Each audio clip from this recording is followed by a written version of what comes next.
Hi everyone, welcome back. If you're seeking calm, deep rest, and peaceful sleep, you're in the right place. Let's begin.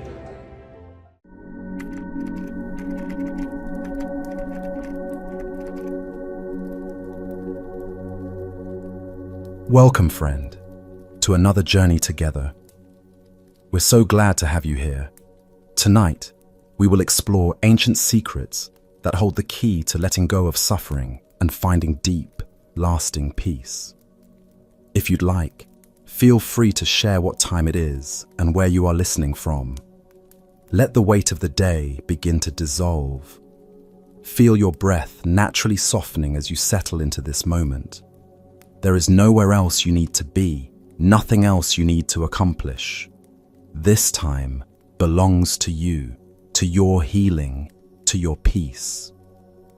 For centuries, seekers have gathered under starlit skies and in silent temples to explore the deepest questions of human existence.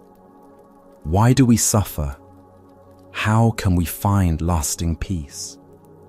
What does it mean to truly let go?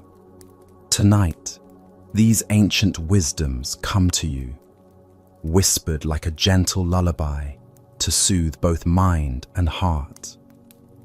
The Buddha once said that life contains suffering, but he also revealed something far more hopeful. That suffering, no matter how deep, is not our permanent state. It is not who we are. Like clouds passing through an endless sky, our pain too can move through us and beyond us, leaving behind the clear, peaceful awareness that has always been our true nature. Imagine, if you will, a vast garden where every kind of flower grows. Some blooms are radiant and sweet, filling the air with perfume. Others are thorny, some wilt quickly, and some struggle to grow in difficult soil. This garden is your life, and every experience, every emotion, every moment of joy or sorrow is part of its natural landscape. We often make the mistake of believing that a good life should contain only beautiful flowers. We chase after roses and push away the thorns. We water only what pleases us and neglect the rest. But the Buddha's first great insight was profoundly simple and radically accepting. All gardens contain both beauty and difficulty. This is not a flaw in the design. This is the design itself. When he sat beneath the Bodhi tree 2,500 years ago, Prince Siddhartha was not seeking to escape life's challenges. He had already tried that. Born into luxury, he had lived behind palace walls where every need was met and every discomfort hidden. But despite all the pleasure and protection, something felt incomplete.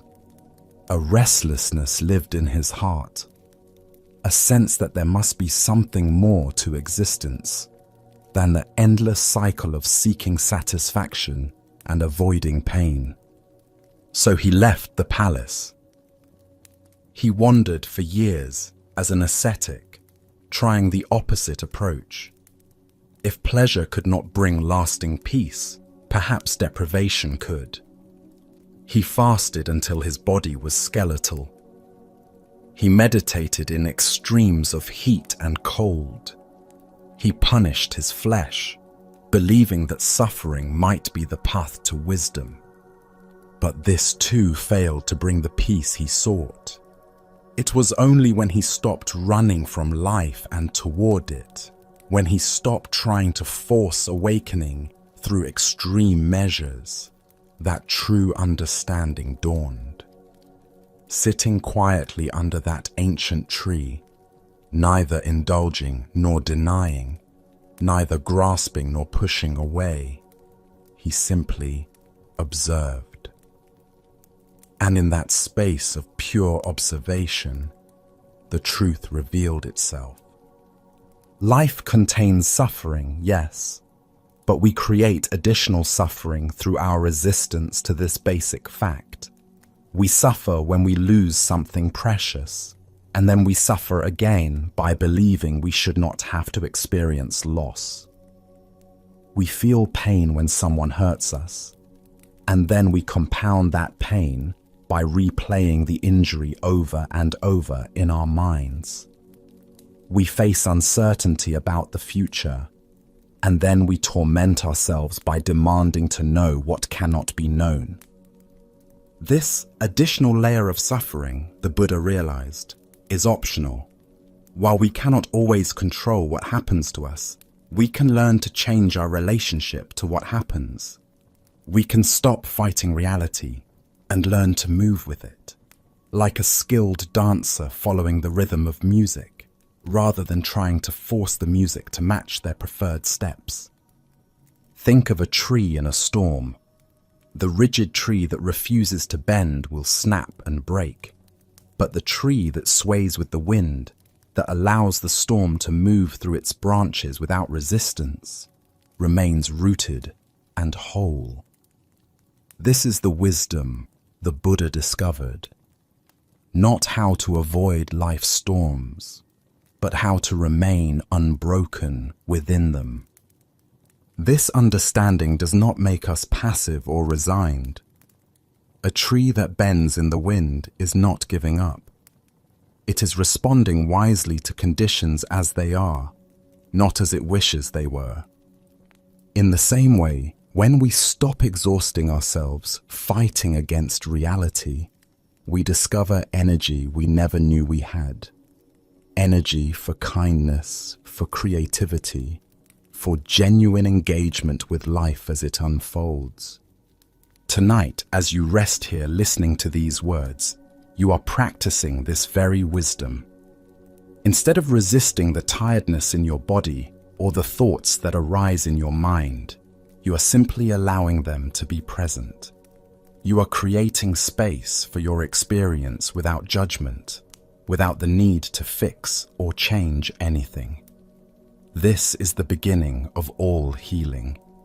The first teaching of the Buddha is sometimes translated as life is suffering, but this translation misses the deeper meaning. The original word was dukkha, which means more like dissatisfaction, unease, or the sense that something is slightly off. It's the feeling you get when you're wearing a shoe with a small pebble inside. The pebble doesn't make walking impossible, but it creates a constant, low-level discomfort that colors your entire journey. Much of human suffering is like this pebble. It's not the dramatic tragedies, though those certainly occur. It's the everyday friction of wanting things to be different than they are. The traffic that makes us late, the weather that doesn't match our plans, the people who don't behave as we think they should.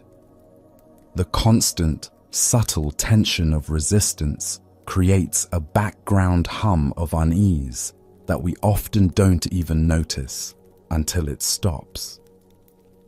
But here's what the Buddha discovered, and what you can discover too. When we stop trying to shake the pebble out of our shoe and instead learn to walk with awareness, something remarkable happens. Sometimes, the pebble simply falls out on its own. Sometimes we find it's not actually a pebble at all, but simply a wrinkle in our sock that can be smoothed out with a gentle adjustment. And sometimes the pebble remains, but our awareness grows so spacious that we hardly notice it anymore. This is not about becoming numb or indifferent. It's about developing what the Buddha called wise understanding. Instead of immediately labeling every uncomfortable sensation as wrong or bad, we pause, we breathe, we observe with curiosity rather than judgment. What is actually happening right now? What am I adding to this experience through my thoughts and reactions? Consider the last time you felt frustrated. Perhaps you were stuck in traffic or waiting in a long line. The external situation was simply what it was, but your mind likely added a whole story. This always happens to me. I don't have time for this. This is ruining my day. Each thought was like adding another pebble to your shoe. The original delay was just a fact, but the story your mind created around it became a source of additional suffering. The practice is not to eliminate these stories entirely. That would be impossible and unnecessary. The practice is to notice them arising and recognize them for what they are. Mental habits, automatic responses, old patterns of thinking that may have once served a purpose, but now often create more problems than they solve. When you notice yourself caught in one of these mental loops, you have a choice. You can continue feeding the story, making it bigger and more dramatic, or you can gently redirect your attention to what is actually present. Your breath, the sensation of your body in this moment, the sounds around you, the simple fact of being alive and aware. This redirection is not suppression. You're not pushing the thoughts away or pretending they don't exist. You're simply choosing where to place your attention, like adjusting the focus on a camera. When you focus on the story your mind is telling, that story becomes vivid and all-consuming. When you focus on your immediate sensory experience, the story naturally fades into the background. This shift in focus is one of the most powerful tools for reducing suffering that has ever been discovered. It's available to you in any moment, in any circumstance. You don't need special equipment or perfect conditions. You don't need to wait until your life problems are solved or until you feel ready. You can practice it right now as you lie here listening to these words. Feel the weight of your body resting. Notice the rhythm of your breath. Let your attention settle into this moment without trying to make it anything other than what it is. If thoughts arise about tomorrow's responsibilities or yesterday's regrets, that's perfectly natural.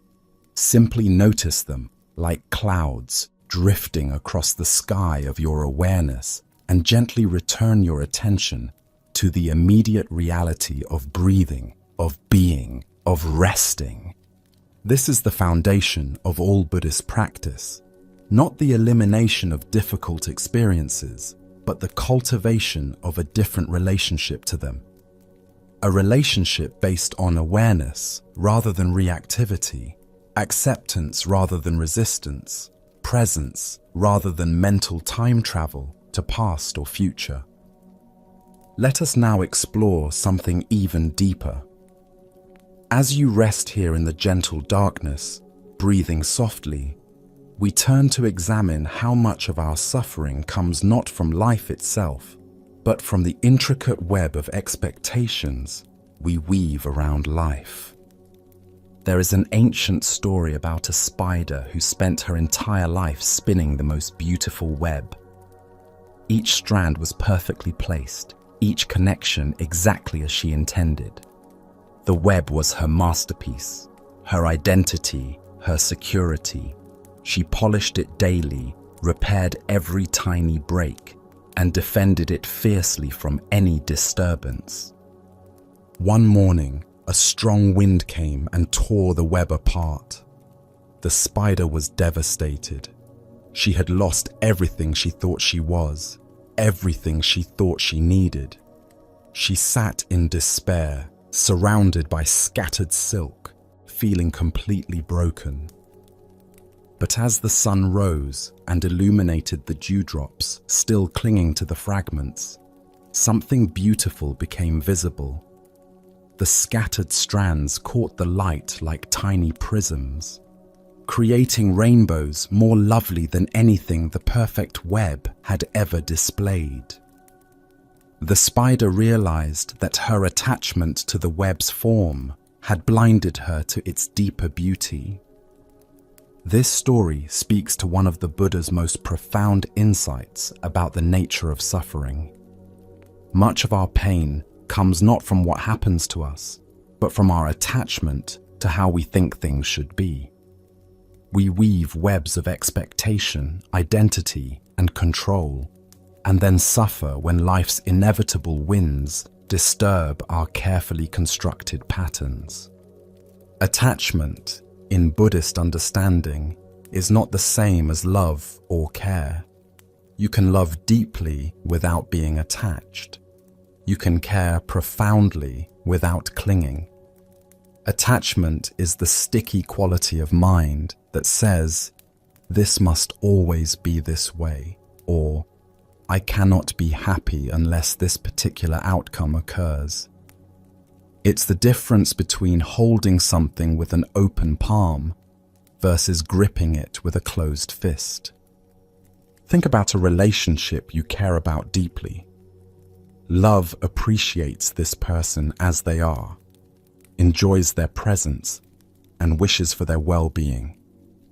Attachment, however, adds conditions.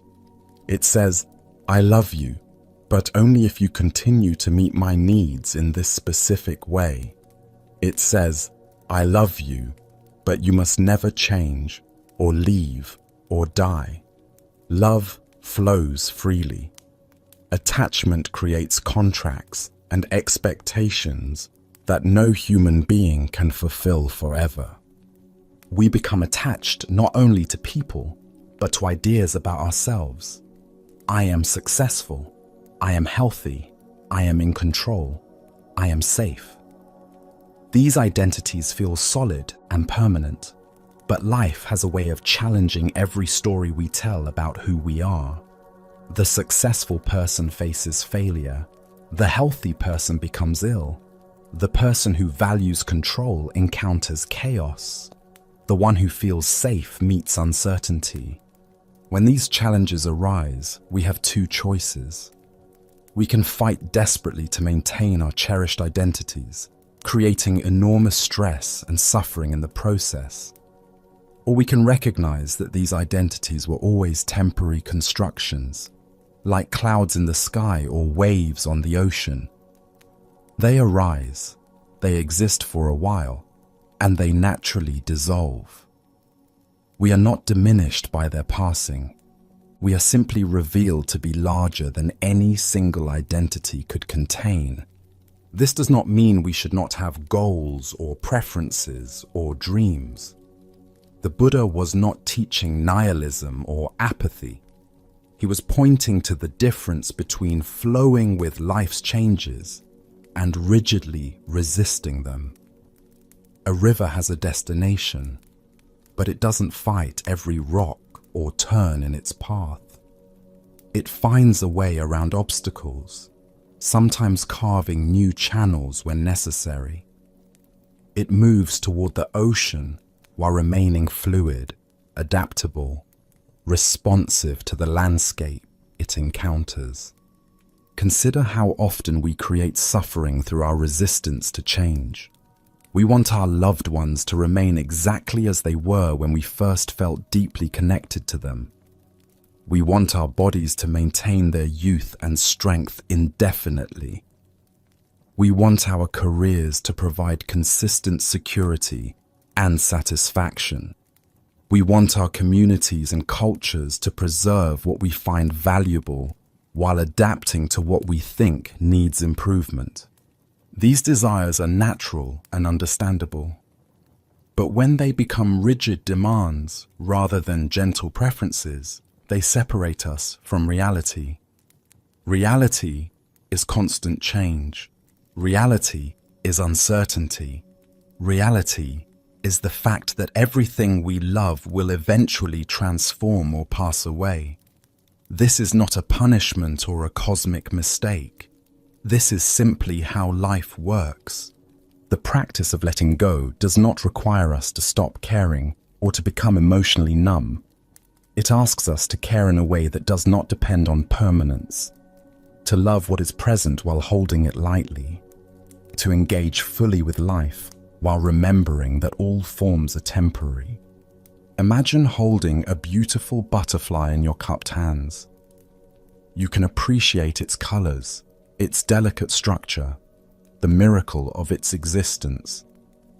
But if you close your hands to keep it forever, you will crush the very thing you love. The beauty of the butterfly includes its freedom to fly away. Your appreciation can be complete even though your time together is brief. This is the kind of love the Buddha taught.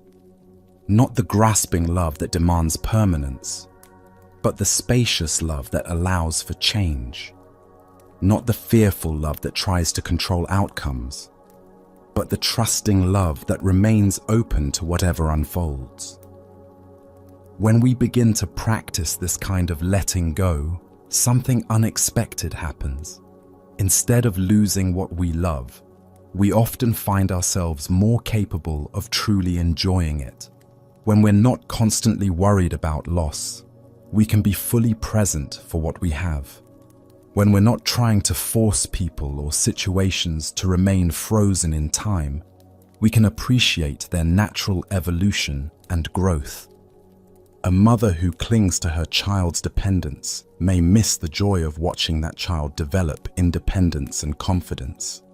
A person who insists that their career define their worth may never discover other sources of meaning and fulfillment. Someone who demands that their body never age or change may spend years fighting a battle that cannot be won, instead of finding new ways to appreciate and care for their physical form. The practice of non-attachment is not about caring less. It's about caring more skillfully. It's about loving in a way that supports growth and change rather than demanding stagnation. It's about finding security not in controlling external conditions, but in developing an inner stability that can weather any storm. This inner stability is not something you create through effort or discipline. It's something you uncover by removing the layers of clinging and resistance that obscure it. Like the sky that remains clear and spacious, whether clouds are present or absent, your essential nature is already whole and unshakable. The clouds of attachment may temporarily obscure this truth, but they cannot fundamentally alter it. As you rest here tonight, allow yourself to feel this spaciousness. Notice how your breath flows in and out without your conscious control. Observe how thoughts arise and pass away without your needing to manage them.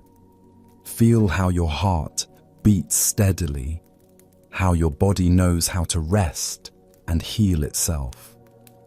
This natural flowing and letting go is happening constantly within you. You don't need to learn how to let go so much as you need to stop interfering with the letting go that is always occurring. Your thoughts will change without your effort. Your feelings will shift like weather patterns.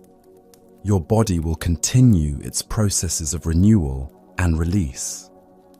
The invitation is not to fight these natural rhythms, but to align yourself with them.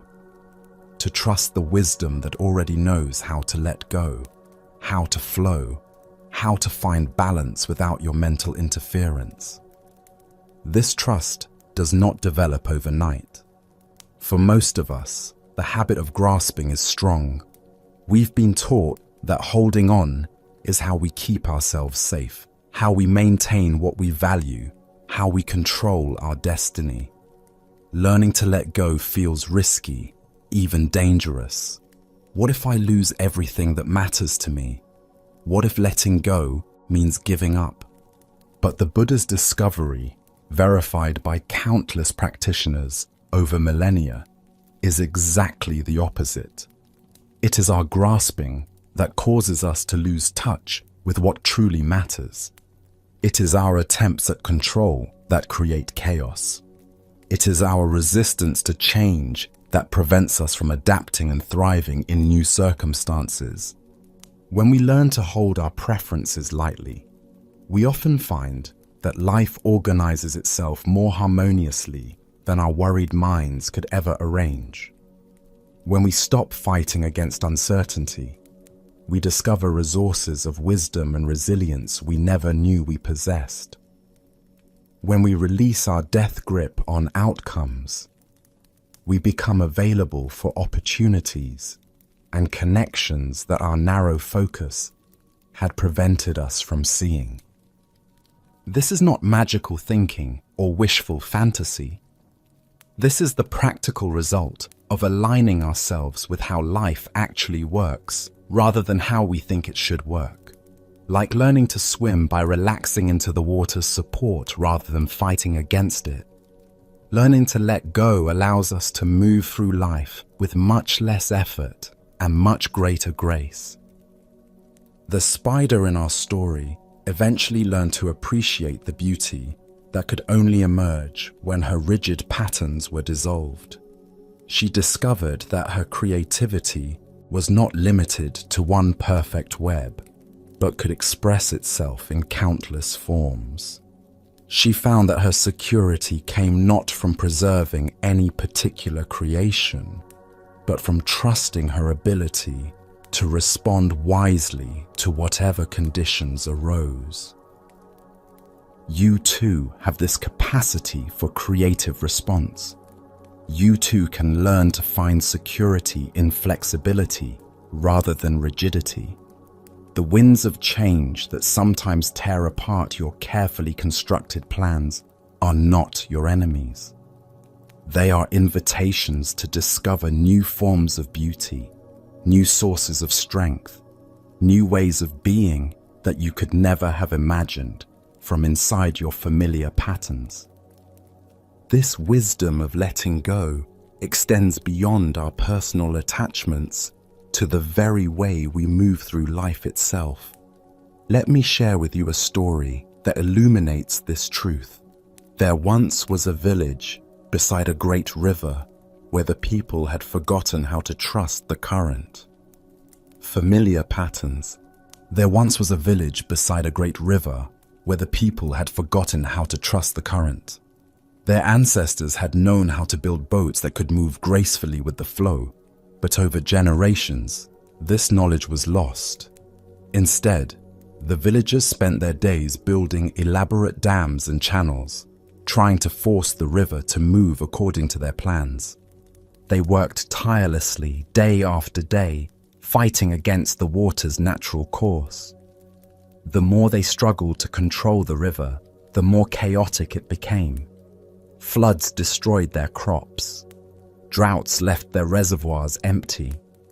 The harder they worked to impose their will, the more the river seemed to resist their efforts. One day, an old woman who had been watching the struggle for years sat down by the riverbank and simply observed. She noticed how the water naturally flowed around rocks rather than trying to push them aside. She watched how it carved gentle curves through the landscape, finding the path of least resistance while still moving steadily toward its destination. She saw how the river was both persistent and yielding, powerful and soft. Inspired by this observation, the old woman built a simple boat and stepped into the current. Instead of fighting against the river's movement, she worked with it. When the water curved left, she allowed her boat to follow. When it picked up speed, she let herself be carried. When it slowed in deeper pools, she rested and appreciated the calm. To the villagers watching from the shore, it looked like magic. The old woman moved downstream with such ease and grace, covering more distance in an hour than their forced efforts had achieved in weeks. But it wasn't magic. It was simply the wisdom of cooperation instead of opposition, of partnership instead of domination. This story reflects one of the Buddha's deepest insights about suffering and the end of suffering. Much of our pain comes from our attempt to force life to conform to our preferences. We exhaust ourselves trying to make the river of existence flow uphill, trying to make temporary things permanent, trying to make other people think and feel and behave exactly as we wish they would. But what if there's another way?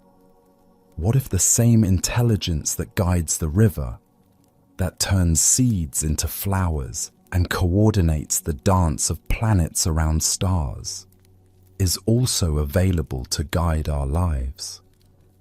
What if our job is not to control every outcome, but to learn how to move skillfully within the larger patterns of existence? This doesn't mean becoming passive or abandoning all effort. The old woman in the story was not lazy. She still had to steer her boat, still had to read the water and respond to changing conditions. But her efforts were aligned with natural forces rather than opposed to them. She worked with the river instead of against it. In your own life, you can begin to recognize the difference between flowing with life and fighting against it. When you're flowing, even difficult situations feel workable. Challenges become interesting problems to solve rather than personal attacks to defend against. You find yourself curious about how things will unfold rather than anxious about controlling outcomes. When you're fighting against life, everything feels harder than it needs to be. You spend enormous energy trying to force solutions that don't quite fit. You become frustrated when people don't respond to your efforts to change them. You feel like you're swimming upstream, making little progress despite great exertion. The practice of surrendering to life's flow doesn't mean giving up your values or abandoning your goals. It means pursuing them in harmony with conditions as they actually exist, rather than as you wish they existed. It means being willing to adjust your methods when reality provides feedback that your current approach isn't working. Think of the last time you found yourself in a situation that felt completely out of your control. Perhaps you were stuck in traffic during an important appointment, or waiting for medical test results, or watching a loved one make choices you believed would hurt them. In those moments, you probably experienced firsthand the exhaustion that comes from trying to force the river to flow uphill. The practice of surrendering to life's flow doesn't mean giving up your values or abandoning your goals. It means pursuing them in harmony with conditions as they actually exist, rather than as you wish they existed. It means being willing to adjust your methods when reality provides feedback that your current approach isn't working. Consider a skilled sailor navigating the ocean. She has a destination in mind, but she doesn't try to sail directly into a headwind. Instead, she uses the wind's energy to move toward her goal, sometimes taking a zigzag path that seems longer, but actually gets her there with much less struggle. She reads the weather, adjusts her sails, and finds creative ways to work with natural forces rather than against them. This is the kind of wisdom that emerges when we stop fighting life and start dancing with it. We begin to recognize that obstacles are not necessarily enemies, but sometimes opportunities to discover new paths we would never have considered. Delays are not always frustrations, but sometimes divine timing that allows other pieces to fall into place. Endings are not only losses, but also openings for new beginnings we could not have imagined while clinging to what was. Now, let us turn our attention to something equally profound. In the gentle rhythm of your breathing, we can find a perfect teacher about acceptance and surrender. Your lungs do not force the air in, nor do they grasp it desperately once it arrives. They simply allow the natural rhythm of expansion and contraction, receiving each breath as a gift and releasing it without reluctance. This is the rhythm of all life when we stop interfering with it. Receiving and releasing, opening and letting go. Like waves on the shore, like seasons cycling through the year, like the beating of your heart, existence moves in natural patterns of embrace and release. When we align ourselves with these patterns, rather than fighting against them, life becomes not a series of problems to solve, but a dance to participate in. But how do we learn this dance? How do we retrain minds that have been conditioned to grab and control and worry? The Buddha offered a path, and it begins with something so simple that we often overlook its power. It begins with noticing what is actually happening right now, in this very moment, without immediately trying to change it. This practice is sometimes called mindfulness, but that word has become so common that we might miss its radical implications. True mindfulness is not just awareness. It's awareness without agenda. It's the courage to observe your experience exactly as it is, without immediately reaching for judgments or solutions or escapes. When you feel sadness arising, mindfulness doesn't ask you to become happy. It asks you to become curious about sadness. What does it feel like in your body? Where do you notice it most strongly? How does it move and change as you observe it? When you stop treating sadness as a problem to fix and start experiencing it as a natural part of the human emotional spectrum, something remarkable happens. The sadness doesn't necessarily disappear, but your suffering about the sadness begins to dissolve. This distinction is crucial and often misunderstood. Pain and suffering are not the same thing. Pain is what happens when life presents us with loss, disappointment, physical discomfort, or any of the countless challenges that are part of being human. Suffering is what we add to pain through our resistance, our stories about why this shouldn't be happening, our desperate attempts to make the pain go away before it's ready to leave naturally. Imagine you're walking barefoot and you step on a thorn. The sharp sensation is pain, and it's completely natural and appropriate. Your nervous system is doing its job, alerting you to potential harm. But then your mind might begin adding layers. I'm so clumsy. I always do things like this. This is going to ruin my whole day. Why do bad things always happen to me? I can't stand this pain. Each of these thoughts creates additional suffering on top of the original physical sensation. The thorn hurts, yes, but the stories about the thorn often hurt more than the thorn itself.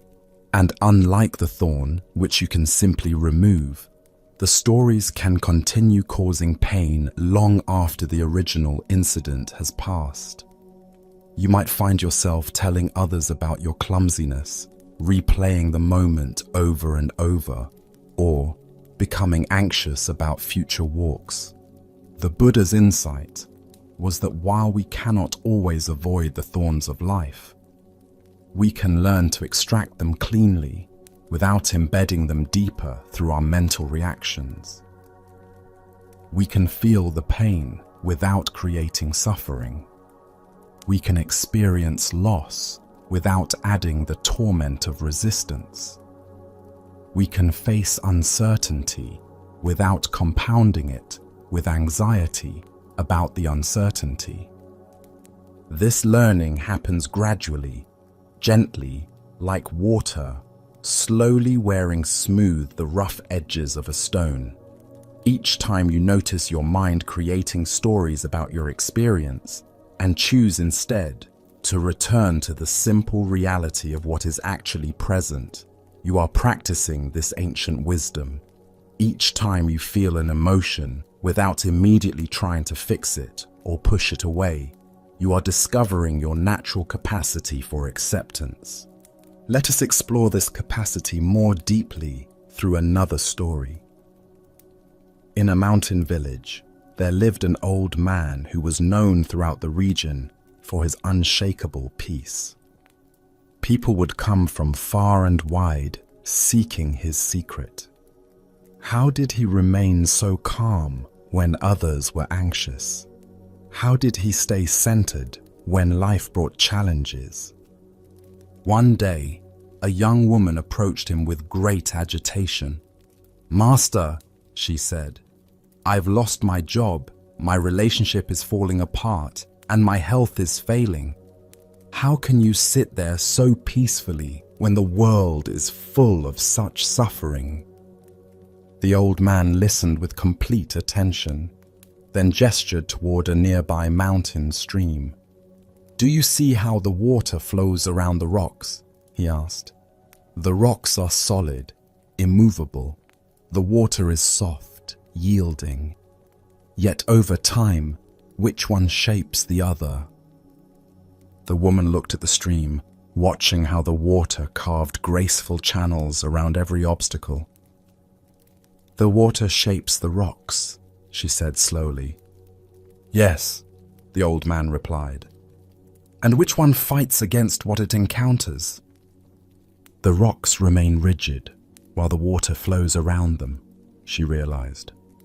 "Now tell me," the old man continued gently, "when troubles come to you, do you wish to be like the rock or like the water?" This teaching points to something profound about the nature of strength and resilience. We often think that being strong means being hard, unmovable, resistant to change. But the old man's wisdom suggests that true strength might be more like water, soft and yielding, yet capable of wearing away mountains. When we practice being like water in the face of life's challenges, we discover that flexibility is often more powerful than rigidity. A tree that bends in the storm is more likely to survive than one that stands rigid and breaks. A relationship that can adapt to change is more likely to endure than one that insists everything remain exactly as it was. This doesn't mean becoming passive or accepting harmful situations without response. Water is not weak. It carves canyons, moves continents, and finds its way through any barrier given enough time. But it does so through persistence and adaptability, rather than force and resistance. In your own life, you can begin to experiment with this water-like approach to challenges. Instead of immediately pushing against what you don't like, pause and ask yourself, how might I flow around this obstacle? What would it look like to respond with flexibility rather than rigidity? How can I maintain my essential direction while adapting my methods to current conditions? Sometimes this means taking a different route toward your goals. Sometimes it means adjusting your timeline. Sometimes it means discovering that what you thought was an obstacle was actually pointing you towards something better than what you originally had in mind. As we continue this gentle exploration, allow yourself to sink deeper into the comfort of your resting place. Feel how your body naturally knows how to be like water, softening into whatever surface supports you. Notice how your breath flows without effort, finding its own rhythm without your conscious management. These are examples of the water-like wisdom that already lives within you. There is another aspect of acceptance that the Buddha taught, and it may surprise you with its gentleness. True acceptance is not resignation or defeat. It's not giving up on positive change or becoming indifferent to suffering. True acceptance is an act of love. It's the willingness to meet reality with an open heart rather than a closed fist. When you accept your sadness, you're not saying, I want to be sad forever. You're saying, I acknowledge that sadness is present right now, and I'm willing to be with it without immediately trying to make it go away. This creates space for the sadness to be felt, to be honored, and ultimately to transform naturally. When you accept someone else's difficult behavior, you're not saying, I approve of how they're acting. You're saying, I recognize that this is how they are behaving right now, and I'm choosing to respond from clarity rather than reactivity. This creates space for skillful action rather than knee-jerk reaction. When you accept a challenging situation, you're not saying, I like this situation. You're saying, this is what's happening right now, and I'm going to work with it as it is, rather than exhausting myself, wishing it were different. This creates space for creative solutions that you might never discover while lost in resistance. This kind of acceptance requires great courage because it asks us to feel our feelings fully, to see situations clearly, and to respond authentically rather than automatically. It's much easier to numb ourselves, or distract ourselves, or fight against what we don't like. But the Buddha discovered, and countless practitioners have verified, that the path through difficulties is always more graceful than the path around them. Resistance creates tension in the body, agitation in the mind, and distance in relationships. Acceptance creates space for healing, clarity for wise action, and connection even in difficult moments. This doesn't mean we become doormats or that we stop working toward positive change. It means we learn to work from a place of peace rather than from a place of conflict. Let me offer you another way to understand this. Imagine you're in a darkened room trying to find your way to the door. You could spend your energy cursing the darkness, demanding that someone turn on the light, or bumping frantically into furniture. Or you could accept the reality of the darkness and allow your eyes to adjust, moving slowly and carefully, feeling your way toward the exit.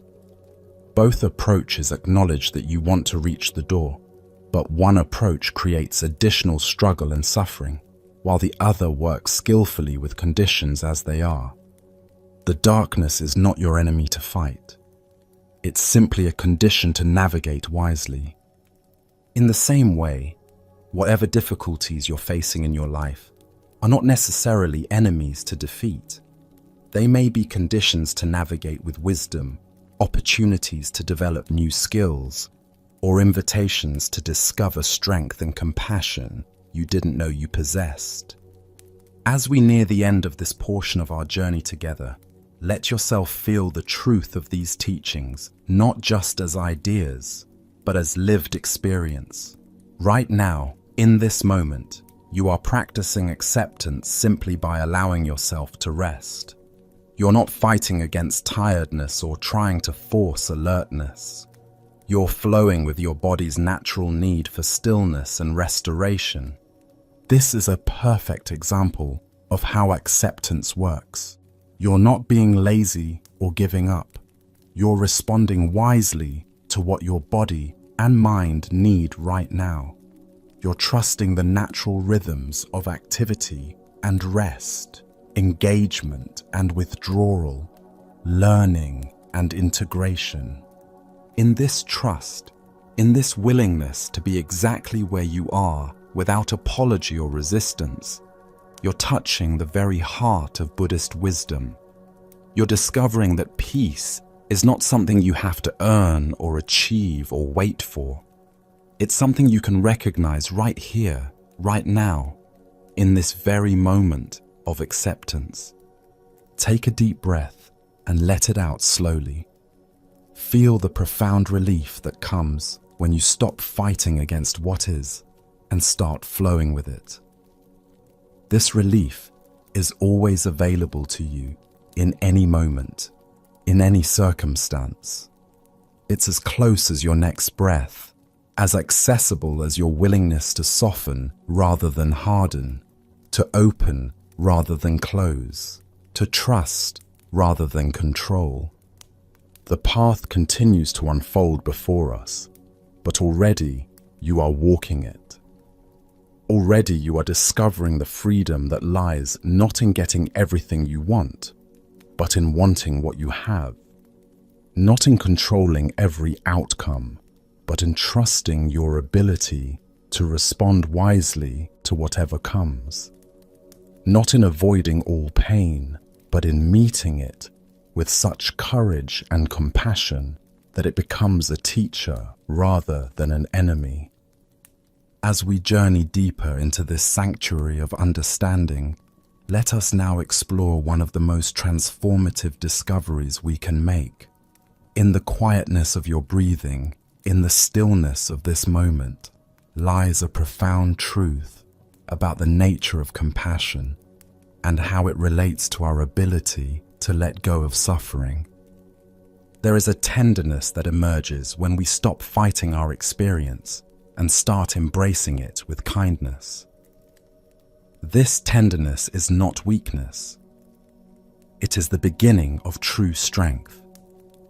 It is the recognition that our pain, our confusion, our very humanity deserves the same gentle attention we would offer to a beloved friend who was struggling.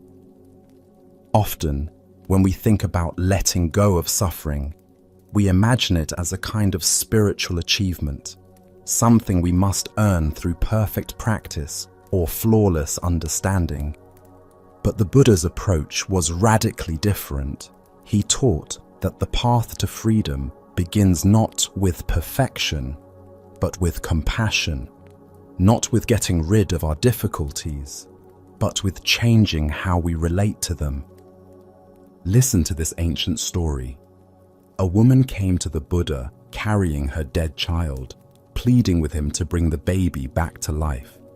The Buddha looked at her with infinite tenderness and said, "I will help you, but first you must bring me a mustard seed from a household that has never known grief." Desperate with hope, the woman ran from house to house throughout the village. At each door, she asked for a mustard seed from a family untouched by loss. But everywhere she went, she heard stories of sorrow. A father who had died young, a sister lost to illness, a grandparent who had passed peacefully but was deeply missed. Every household had known the touch of grief. As the day wore on, something began to shift in the woman's heart. Her own pain didn't disappear, but it began to feel less isolating. She started to see that her suffering was not a punishment or a mistake, but part of the great human experience that connects us all. By evening, she returned to the Buddha, no longer carrying her child, but carrying instead a profound understanding. "Master," she said, "I could not find what you asked for, but I found something else. I found that I am not alone in my sorrow." The Buddha nodded gently. "Now you understand the first step on the path to healing. Suffering shared is suffering transformed." This story illuminates something crucial about the nature of compassion and healing. When we try to carry our pain in isolation, believing that we alone have been singled out for difficulty, our suffering becomes much heavier than it needs to be. But when we recognize that pain is part of the shared human experience, that everyone we meet is carrying some form of struggle, our hearts begin to soften, not only toward ourselves, but toward all beings. This softening is the beginning of what Buddhists call loving kindness, or metta. It's the practice of extending the same warmth and understanding to ourselves that we would naturally offer to someone we care about deeply.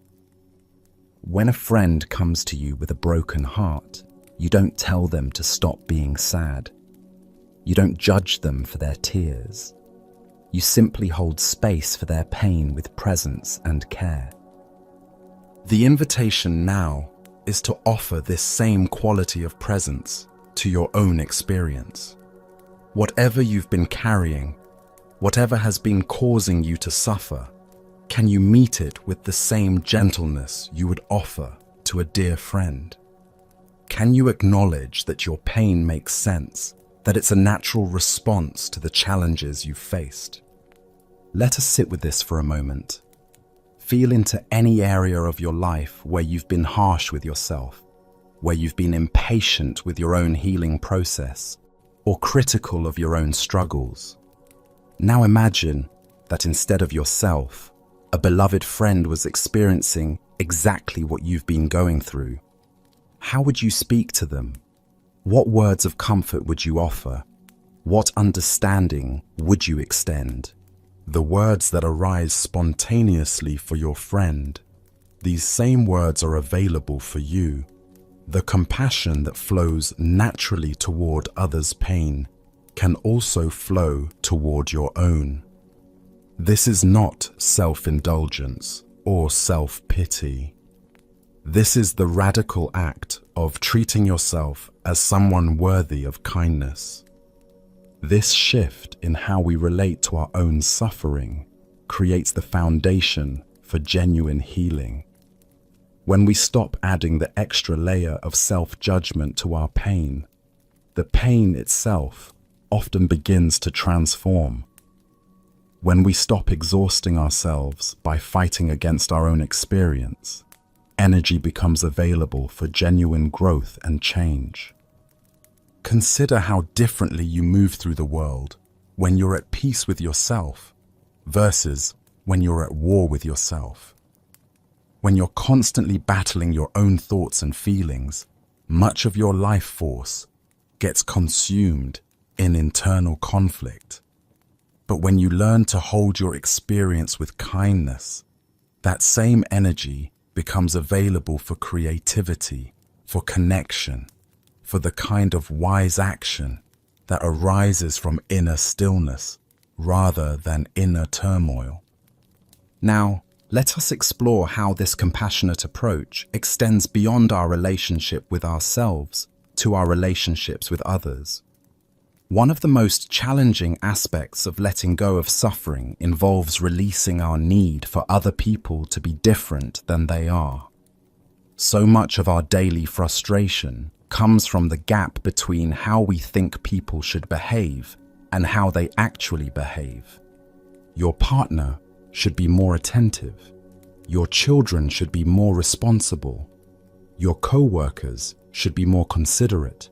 Your family should be more understanding. The drivers on the road should be more careful. The politicians should be more honest. The list of how others should change in order for you to be at peace can become endless. But here's what the Buddha discovered through his own deep observation. Other people's behavior is like the weather. It has its own patterns and rhythms that are largely independent of your preferences. You can dress appropriately for the weather and take shelter when necessary, but you cannot control whether it rains or shines. This doesn't mean we become passive in relationships or that we stop having boundaries or preferences. It means we learn to respond to others from a place of clarity about what we can and cannot control. We can control our own actions, our own responses, our own level of kindness and wisdom. We cannot control other people's choices, reactions, or timing. When we truly understand this, a great burden lifts from our shoulders. We stop carrying the impossible responsibility of making everyone around us behave the way we think they should. We stop taking other people's moods and choices as personal attacks on our peace of mind. We begin to see that everyone, just like us, is doing their best with the level of awareness and skill they currently possess. This perspective doesn't excuse harmful behavior or mean we should accept mistreatment. but it allows us to respond to difficulties in relationships from a place of understanding rather than reactivity. When someone is harsh with you, instead of immediately taking it personally and responding with equal harshness, you might pause and recognize that their behavior probably has more to do with their own pain than with anything you've done. This recognition doesn't require you to absorb their pain or fix their problems. It simply allows you to respond with wisdom rather than wounds. You might choose to offer kindness if that feels appropriate, or you might choose to protect yourself by creating distance. But either response can come from a place of clarity rather than reactivity. Let me share another story that illustrates this beautifully. A Zen master was walking down a busy street when a man, running late for an important meeting, accidentally bumped into him, knocking him to the ground. The man didn't stop to apologize or even acknowledge what had happened. He simply kept running. The master's students, who had witnessed the incident, were outraged. "Master," they said, "that man was incredibly rude. He should have stopped to help you up and apologize." The master dusted himself off and smiled gently. "Why should he apologize to me for his own suffering?" he asked. "Could you not see how much pain he was in? How anxious and disconnected from the present moment? I feel compassion for him." This response illustrates the profound shift that happens when we begin to see others' difficult behavior as a reflection of their own inner struggle, rather than as a personal attack on us. The man who knocked down the master was indeed acting unconsciously, but his unconsciousness was causing him to suffer much more than it was causing the master to suffer. When we understand this deeply, we discover that forgiveness is not something we do for others' sake. It's something we do for our own sake. Holding on to resentment is like gripping a hot coal with the intention of throwing it at someone else. You are the one who gets burned. Forgiveness doesn't mean pretending that harmful actions didn't happen or that they were acceptable. It means releasing the ongoing story of victimhood that keeps us tied to past hurts. It means choosing to respond to life from the present moment rather than from old wounds. This kind of forgiveness often happens gradually, layer by layer, like healing from a deep physical injury. You don't need to force it or make it happen according to any particular timeline. You simply need to be willing to soften whenever softening feels possible, to release whatever feels ready to be released. Sometimes forgiveness begins with forgiving yourself for having been hurt, for having trusted someone who wasn't trustworthy, for having been naive or vulnerable. Sometimes it continues with forgiving the other person for being human, for making mistakes, for acting from their own fear or pain rather than from wisdom. And sometimes the deepest forgiveness is forgiving life itself for not being the safe, predictable, fair experience we thought it should be, for including loss and disappointment and uncertainty as inevitable parts of the human journey. As we continue to explore these teachings together, let yourself feel into any places where forgiveness might be ready to bloom in your heart. Not because you should forgive, but because forgiveness might be a gift you're ready to give to yourself. The gift of freedom from carrying old hurts.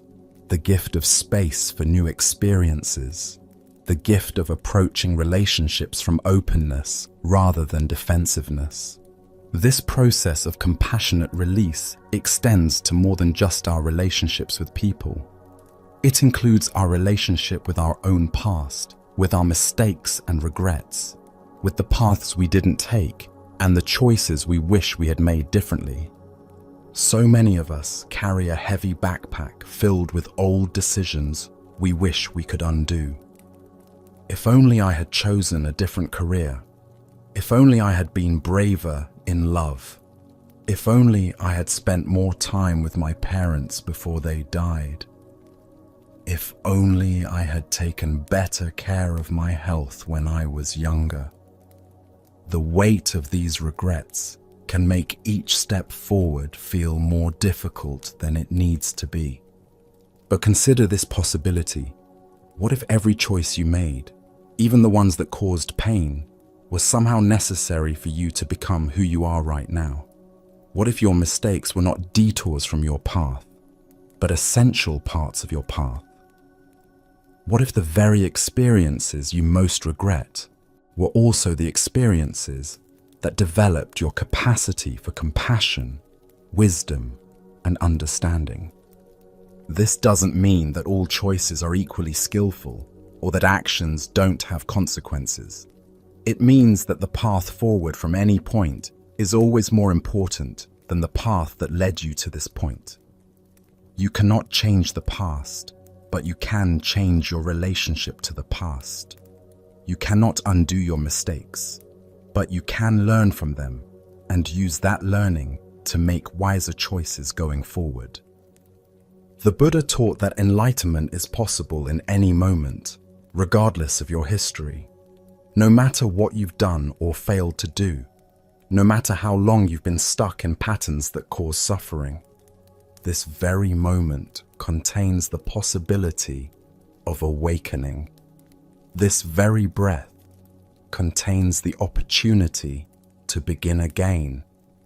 This is one of the most liberating truths in all of Buddhist teaching. You don't have to wait until you've perfected yourself to begin experiencing peace. You don't have to fix all your problems before you deserve compassion. You don't have to earn the right to let go of suffering. That right is yours simply by virtue of being alive and aware. In the gentle darkness surrounding you now, in the rhythm of your breathing, in the simple fact of your consciousness resting and receiving these words, awakening is already present. Not as something you need to achieve, but as something you can recognize. Not as something you need to become, but as something you already are beneath all the stories of struggle and inadequacy. Let this recognition settle into your bones. Let it soften any places where you've been holding tension against yourself or your life. Let it remind you that the peace you seek is not somewhere in the distant future, waiting for you to become worthy of it. It's here now, waiting for you to stop fighting against it. As we prepare to journey even deeper into these teachings, rest in this truth. You are already whole. You are already worthy of love and peace and freedom from suffering.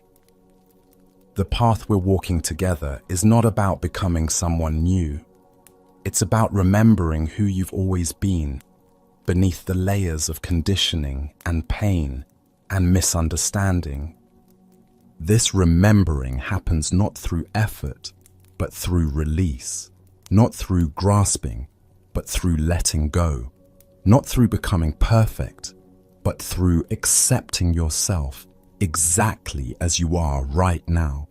In this moment, with complete tenderness and understanding, the journey continues, but you have already arrived at the most important destination. You have arrived at this moment of presence, this breath of peace, this recognition that you are infinitely more than any story of suffering you may have been carrying. In this recognition, healing has already begun. In this sacred space of rest and reflection, let us now turn toward one of the Buddha's most profound insights, a teaching so simple that children can understand it, yet so deep that it can transform everything about how we experience life. It is the truth of impermanence, the recognition that everything that arises will also pass away. Feel your breath for a moment. Notice how each inhale naturally gives way to an exhale. Notice how each exhale creates space for the next inhale. Your breathing does not try to hold on to any particular breath. It does not mourn the passing of the exhale or anxiously anticipate the next inhale. It simply flows, moment by moment, in perfect rhythm with the nature of change itself. This is perhaps the most perfect teacher about impermanence that you carry with you always. Your breath knows something that your mind often forgets. It knows that holding on creates suffering and letting go creates flow. It knows that endings make room for beginnings and that resistance to change is the source of much unnecessary pain. The Buddha spent years observing this truth in every aspect of existence. He watched clouds form and dissolve in the sky. He saw flowers bloom and wither. He witnessed the cycles of birth and death, youth and aging, meeting and parting that characterize all life. And in this observation, he discovered something remarkable. When we resist these natural cycles, we create suffering. When we align ourselves with them, we discover a peace that no external circumstance can disturb. Let me share with you the story of a woman who learnt this lesson in the most difficult way possible. She had spent years building what she thought was the perfect life. A loving marriage, 2 beautiful children, a career that fulfilled her, a home that felt like a sanctuary. She felt grateful for these blessings, but underneath her gratitude lived a constant, low-level anxiety. What if something happened to this perfect life? What if change came and took away everything she cherished? And then change did come, not all at once, but gradually, the way change usually moves through our lives. Her children grew up and moved away. Her husband's interests evolved in directions that no longer included her. Her body began showing signs of aging. Her career, once exciting, began to feel routine. The home that had once felt like a sanctuary began to feel empty and echoing. At first, she fought against these changes with everything she had. She tried to keep her children close by making them feel guilty about their independence. She attempted to force her marriage back into its earlier patterns through demands and accusations. She spent enormous amounts of energy and money trying to stop the natural aging process. She threw herself into work with desperate intensity, hoping to recapture the enthusiasm she once felt. But the harder she fought against the natural evolution of her life, the more exhausted and bitter she became. Nothing she did could stop the flow of change. Her resistance created additional suffering on top of the natural sadness that comes with life's transitions. Finally, in a moment of complete exhaustion, she stopped fighting. She sat in her empty house and simply allowed herself to feel the full weight of her losses without trying to fix or change or deny anything. And in that moment of complete surrender, something unexpected happened. Instead of being destroyed by her sadness, she discovered that she was large enough to hold it. Instead of being diminished by the changes in her life, she began to sense that she was something more fundamental than any of the roles or relationships or external circumstances that had shifted.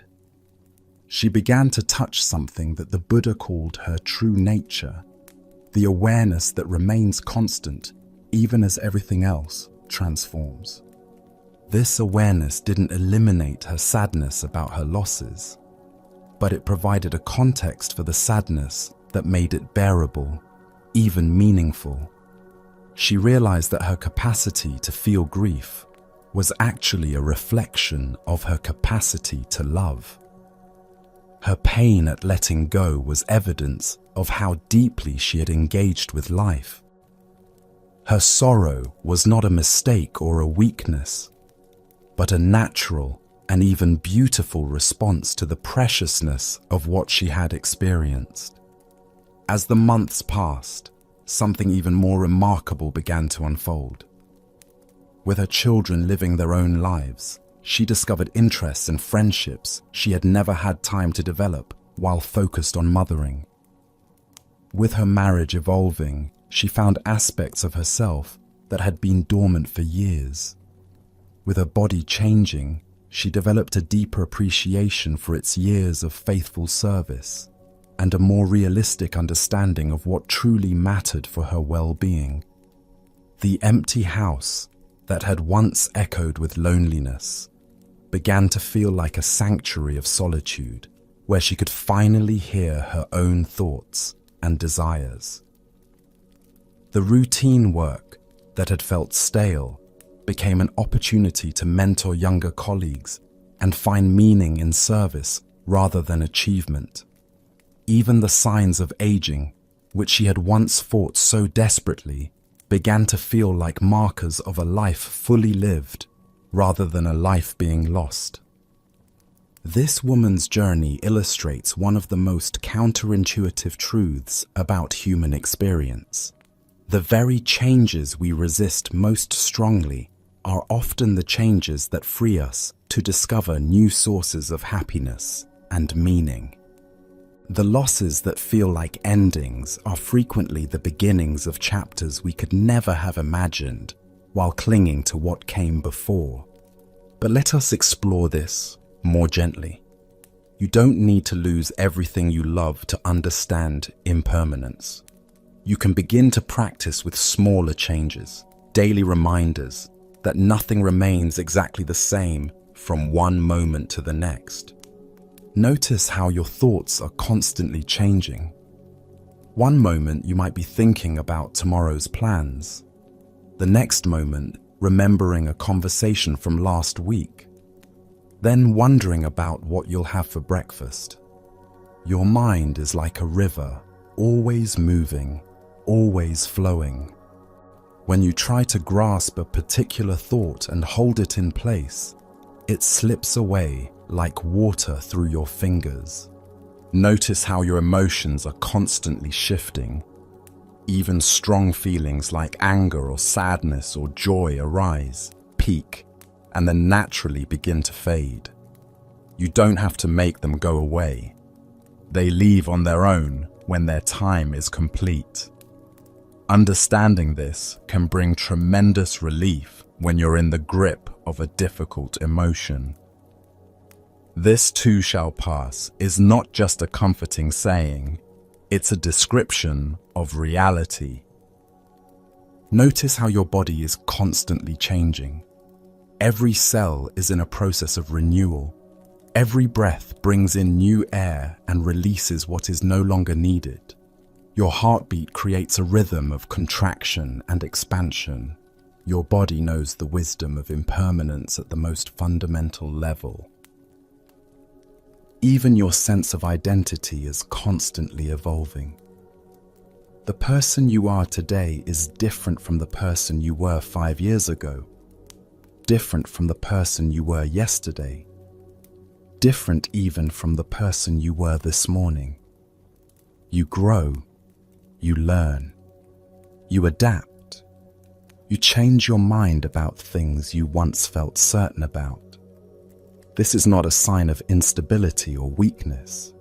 This is the natural intelligence of a living being responding to life. Now, let us explore how this understanding of impermanence can transform your relationship to difficulty. When you're going through a hard time, it's natural for that difficulty to feel permanent and overwhelming. Depression whispers that you'll never feel joy again. Anxiety insists that danger is constant and inescapable. Grief suggests that the pain will never lessen. But these voices forget the truth of impermanence. Every emotional state, no matter how intense, is temporary. Every life circumstance, no matter how challenging, is subject to change. This doesn't mean you should minimize your current experience or pretend that your pain isn't real. It means you can hold your pain within the larger context of knowing that all things pass. This knowledge can provide tremendous comfort during difficult periods. When you're in the middle of a crisis, it can feel like the crisis is your entire reality. But remembering impermanence is like remembering that you're watching a movie. The scenes on the screen may be intense, dramatic, even frightening, but they are temporary. The movie will end and you will remain. The same principle applies to pleasant experiences. When life is going well, impermanence reminds us to appreciate what we have without clinging to it so tightly that we miss its beauty. When you know that this happy moment will not last forever, you can be fully present for it without the anxiety of trying to make it permanent. This is why the Buddha taught that attachment to pleasant experiences can be just as much a source of suffering as resistance to unpleasant ones. When we grasp desperately at happiness, trying to freeze it in time, we create tension even within joy. But when we can appreciate beauty, love, success, or any other positive experience while holding it lightly, we can enjoy it more fully precisely because we're not constantly worried about losing it. Let us sit quietly for a moment with this truth.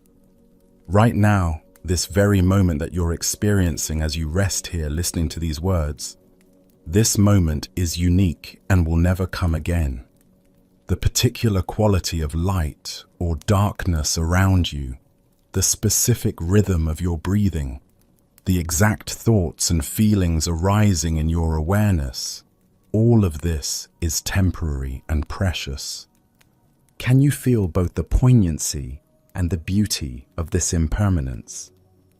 Can you sense how the temporary nature of this moment makes it more precious rather than less? When we truly understand that nothing lasts forever, we begin to pay attention with the kind of presence that transforms ordinary moments into something sacred. This teaching extends to our relationship with our own lives and mortality. One of the deepest sources of human anxiety is the knowledge that this life, this body, this particular form of consciousness that we identify as ourselves is temporary. We know that someday we will die, and this knowledge can create a background fear that colors everything else. But the Buddha suggested a different way of understanding mortality. Instead of seeing death as the enemy of life, what if we could see it as life's teacher? What if the knowledge that our time here is limited could inspire us to live more fully, love more openly, waste less energy on petty concerns? When we truly accept that our lives are finite, we often discover a clarity about what actually matters. The trivial worries that once consumed so much mental energy begin to seem less important. The relationships we've been taking for granted suddenly feel precious. The experiences we've been postponing until someday become urgent invitations to live now. Many people who have faced serious illness or the death of loved ones report that these encounters with impermanence, while painful, also brought unexpected gifts. They found themselves appreciating simple pleasures they had previously overlooked. They discovered reserves of strength and wisdom they didn't know they possessed. They developed a deeper compassion for others who were suffering. They learned to say no to what didn't truly matter, and yes to what did. You don't have to wait for a crisis to access this clarity. You can begin right now to live with the awareness that this life is a temporary and precious gift. You can start treating each day as if it matters, each conversation as if it's important, each moment of beauty as if it's irreplaceable. This doesn't mean living with morbid preoccupation about death or rushing frantically through life, trying to experience everything at once. It means living with presence, with gratitude, with the kind of attention that recognizes the extraordinary nature of ordinary existence. As we explore these teachings together, let yourself feel how they land in your body, how they resonate with your own experience. You have already lived long enough to witness the truth of impermanence in countless ways. You have seen seasons change, relationships evolve, your own interests and abilities develop and shift. You have experienced the way intense emotions arise and fade, the way physical pain comes and goes, the way even your strongest beliefs and opinions can transform over time. This direct experience is your greatest teacher. You don't need to take anyone else's word for the reality of impermanence. You can observe it for yourself, moment by moment, breath by breath. And in this observation, you can begin to find the peace that comes from flowing with life, rather than fighting against it. Let us now explore how this wisdom of impermanence can free you from one of the deepest sources of suffering, the belief that you are somehow fixed and unchangeable. Many of us carry painful stories about who we are. I'm someone who always struggles with anxiety. I'm not good at relationships. I'm the kind of person who never gets ahead. These identities feel solid and permanent, but they are actually another form of attachment that creates unnecessary suffering. The truth that the Buddha discovered is that you are not a fixed, unchanging thing.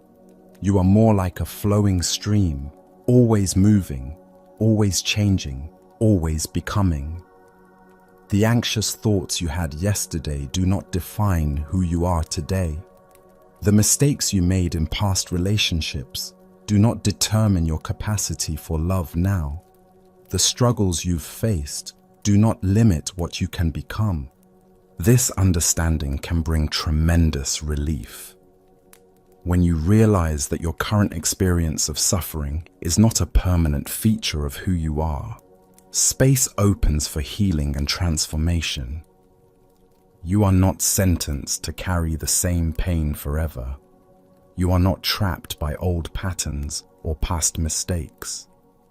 The person who feels overwhelmed today is not the same person who will wake up tomorrow.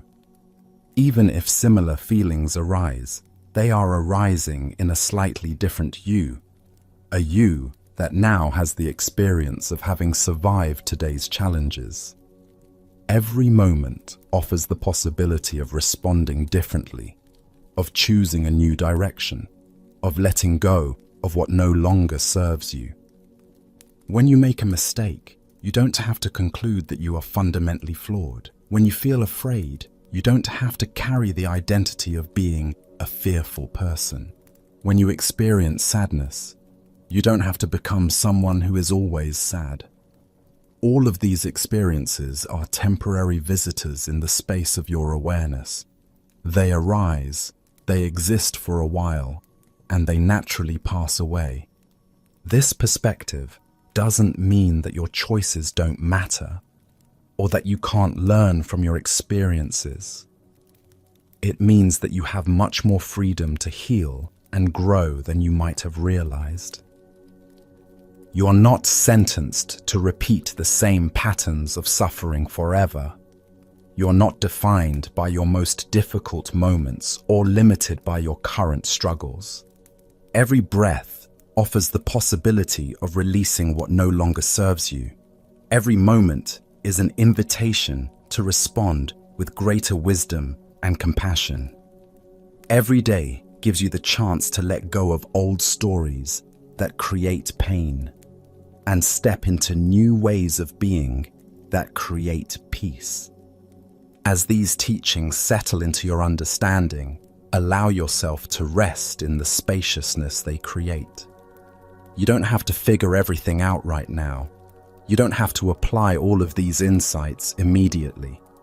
Simply let them plant seeds in the fertile ground of your awareness.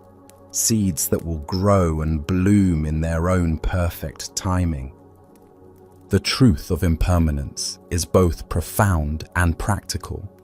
It can provide comfort during difficult times and deeper appreciation during pleasant times. It can free you from the exhausting effort of trying to control what cannot be controlled and help you focus your energy on what actually can be influenced, your own responses and choices. In the gentle rhythm of your breathing, in the natural cycles of rest and activity, in the constant flow of thoughts and feelings through your awareness, you have a constant reminder of this truth. You are not separate from the great dance of change that moves through all existence. You are part of it, shaped by it, expressing it in your own unique way. This participation in the universal flow of change is not something to fear, but something to celebrate. It means you are fully alive, fully connected to the creative force that moves through everything. It means your life matters because it contributes to the ongoing evolution of consciousness and compassion in the world. Rest now in this understanding. Let it support you like water supports a swimmer, not by providing rigid structure, but by offering fluid responsiveness to your movements. You are held by something much larger than your personal concerns, something that knows how to navigate change with perfect wisdom, something that has been guiding the dance of existence since time began. As we continue deeper into this sacred space of rest and healing, let us gather all the gentle wisdom we have explored and allow it to settle into the deepest chambers of your heart. Like flower petals floating down to rest on still water, each teaching finds its perfect place in the lake of your awareness. We have walked together through the garden of human experience, acknowledging both the roses and the thorns. We have learned to flow like water around the obstacles of life rather than fighting against them. We have discovered the profound relief that comes from accepting what is rather than exhausting ourselves demanding what should be. We have touched the liberating truth of impermanence and felt how it frees us from the prison of trying to keep everything exactly as it is. Now, in this quiet hour, let us explore how all of these teachings weave together into a way of being that the Buddha called enlightenment. But do not think of enlightenment as some distant achievement reserved for special people. Think of it instead as the natural result of letting go of the habits that create suffering. Think of it as coming home to a peace that has always been waiting for you. There is an ancient teaching story about a person who spent years searching for a precious jewel that was said to bring perfect happiness to whoever possessed it. They traveled to distant lands, climbed treacherous mountains, consulted with wise teachers, and studied countless texts. They endured great hardships and sacrificed much in pursuit of this legendary treasure. Finally, exhausted and discouraged, they returned home empty-handed. As they sat in their own familiar room, feeling defeated and lost, their hand happened to brush against their chest. There, beneath their clothing, they felt the outline of something they had forgotten was there. It was the very jewel they had been seeking. It It had been hanging around their neck on a simple cord all along, hidden beneath their travel clothes. In all their searching in external places, they had never thought to look within. In all their complex preparations and elaborate journeys, they had overlooked the simplest possibility. The treasure they sought had been with them from the very beginning. This story points to the heart of the Buddha's teaching. The peace you are seeking is not somewhere else, waiting for you to earn it, or find it, or create it. It is here now, in this very moment, closer to you than your own breath. It has been with you all along, sometimes hidden beneath layers of worry and striving and resistance, but never absent. Every moment of suffering you have experienced has been like a heavy coat thrown over this inner jewel. The suffering was real, the pain was real, the challenges were real, but underneath it all, the jewel of your true nature remained untouched, whole, perfect, waiting for you to remember it was there. All the practices we have explored tonight, all the shifts in perspective we have considered, are simply ways of removing these heavy coats one by one. Mindfulness helps you step back from identifying with every thought and emotion. Acceptance teaches you to stop fighting against your experience. Compassion shows you how to treat yourself and others with tenderness. Understanding impermanence frees you from the exhausting effort of trying to control what cannot be controlled. Each of these teachings is like gently lifting away another layer that has been obscuring your natural peace. And beneath all the layers, what do you find? Not something new that you have created, but something ancient that you have always been. Not something you have achieved, but something you can finally remember. Let me invite you now to feel for this deeper truth directly. Notice that right now, in this moment, beneath whatever thoughts or worries might be present, there is a part of you that is simply aware, simply peaceful, simply here. This awareness doesn't struggle with your problems. It doesn't judge your pain. It simply witnesses everything with gentle presence. When you rest your attention in this witnessing awareness, rather than in the content of your thoughts and feelings, something remarkable happens. The suffering that seemed so solid and overwhelming begins to feel less dense, less permanent. You realize that you are larger than any single experience of pain or difficulty. This shift doesn't eliminate challenges from your life, but it changes your relationship to them completely. Instead of being trapped inside your suffering, you discover that you are the space in which suffering appears and disappears. Instead of believing that you are your pain, you recognize that you are the awareness that knows pain is present. This recognition is the key to letting go of suffering, not by pushing away difficult experiences, but by discovering that your essential nature is already free, already peaceful, already whole. The suffering happens in the realm of thoughts and emotions, but you are the awareness in which these thoughts and emotions arise and pass away.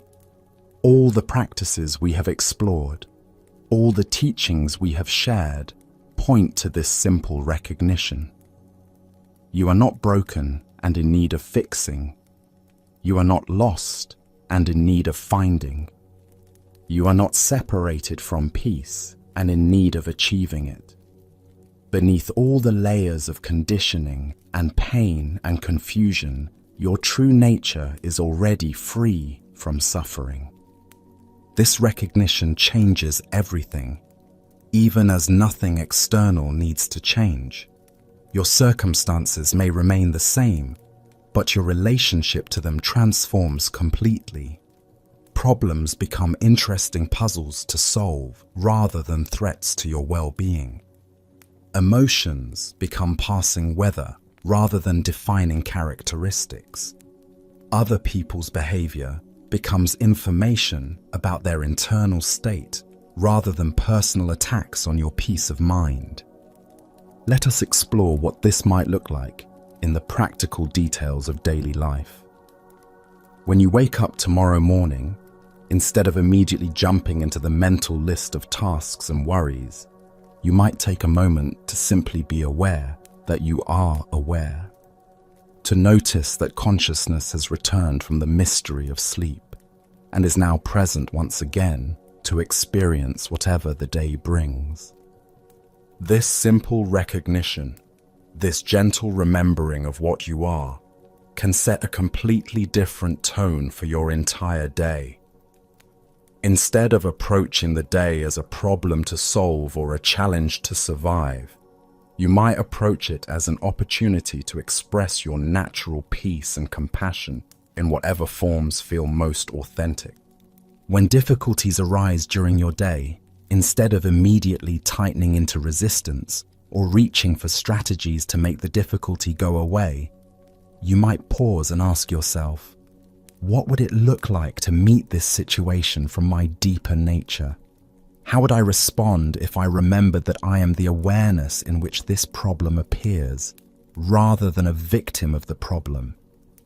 This doesn't mean becoming passive or spiritually bypassing real issues that need attention. It means responding from a place of inner stability rather than reactive panic. It means bringing the fullness of your wisdom and compassion to bear on whatever needs your attention, rather than approaching challenges from a depleted or defended state. When other people trigger frustration or hurt in you, instead of immediately believing the story that they are the source of your suffering, you might remember that your peace comes from within. This allows you to respond to their behavior from clarity rather than woundedness, to set boundaries from strength rather than defensiveness, to offer compassion even when they are acting unconsciously. When old patterns of worry or self-criticism arise in your mind, instead of getting caught up in the content of these patterns, you might recognize them as old habits of thought that no longer serve you. Like clouds passing through the sky of your awareness, you can acknowledge them without being blown around by them.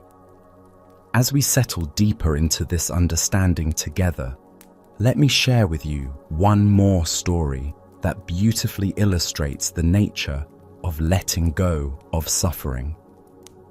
There was once a monastery where the monks practiced meditation in a beautiful garden. In the center of this garden stood an ancient tree with branches so wide and leaves so thick that it provided perfect shade for contemplation. One autumn, a young monk became very distressed as he watched the leaves beginning to turn color and fall from the beloved tree. He spent his meditation time worrying about the tree's apparent decline rather than focusing on his practice. He tried desperately to think of ways to prevent the leaves from falling, to keep the tree exactly as it had been during the lush summer months. An older monk noticed his distress and sat down beside him. "What troubles you so deeply?" he asked with gentle concern. "The tree is dying," the young monk replied. "Look how the leaves are falling. Soon there will be nothing left but bare branches. This beautiful shade that has supported our practice will be gone." The older monk smiled softly and gazed up at the tree with appreciation. "My friend," he said, "the tree is not dying. The tree is teaching. It is showing us the most important lesson of all. It is demonstrating how to let go with grace." The young monk looked puzzled, so the older monk continued. The tree does not cling to its summer leaves. It does not resist the changing seasons or demand that autumn become summer again. It simply allows each phase of its existence to unfold naturally. And because it lets go completely, it will have the energy to create new leaves in the spring, often more beautiful than the ones before. But what if the new leaves are not as beautiful? The young monk asked. What if next year the tree looks different? Then we will appreciate whatever beauty arises, the older monk replied. The tree's willingness to change is what keeps it alive and growing. If it tried to hold on to every leaf, if it resisted every season, it would exhaust itself and truly die. Its wisdom lies in its trust of the natural flow of life. The young monk sat quietly for a long time, watching the leaves fall with new eyes. Instead of seeing death and loss, he began to see trust and wisdom. Instead of witnessing destruction, he was observing a master class in the art of letting go. As winter came and the tree stood bare against the sky, the young monk discovered that its beauty had not diminished, but had simply taken a new form. The elegant architecture of its branches, usually hidden by leaves, was now fully visible. Snow gathered on its arms like jewelry. Birds that had been hidden in its summer foliage were now clearly visible as they went about their winter activities. And when spring arrived and new buds began to appear, the young monk felt a joy he had never experienced before. He realized that his attachment to the tree's summer form had actually prevented him from fully appreciating its winter beauty, and his resistance to change had blinded him to the miracle of renewal. This story offers a profound teaching about the nature of letting go of suffering. Often, we suffer not because of what is happening, but because we are attached to what was happening or anxious about what might happen. We miss the beauty and wisdom available in the present moment because we are grieving the past or fearing the future. The tree in the story represents the wisdom of your own deeper nature. Like the tree, you have the capacity to let go of what no longer serves you without losing your essential self.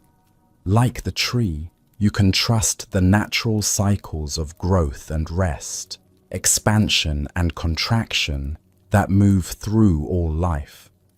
Like the tree, you can remain rooted in something deeper than surface appearances, while allowing your external expression to change and evolve.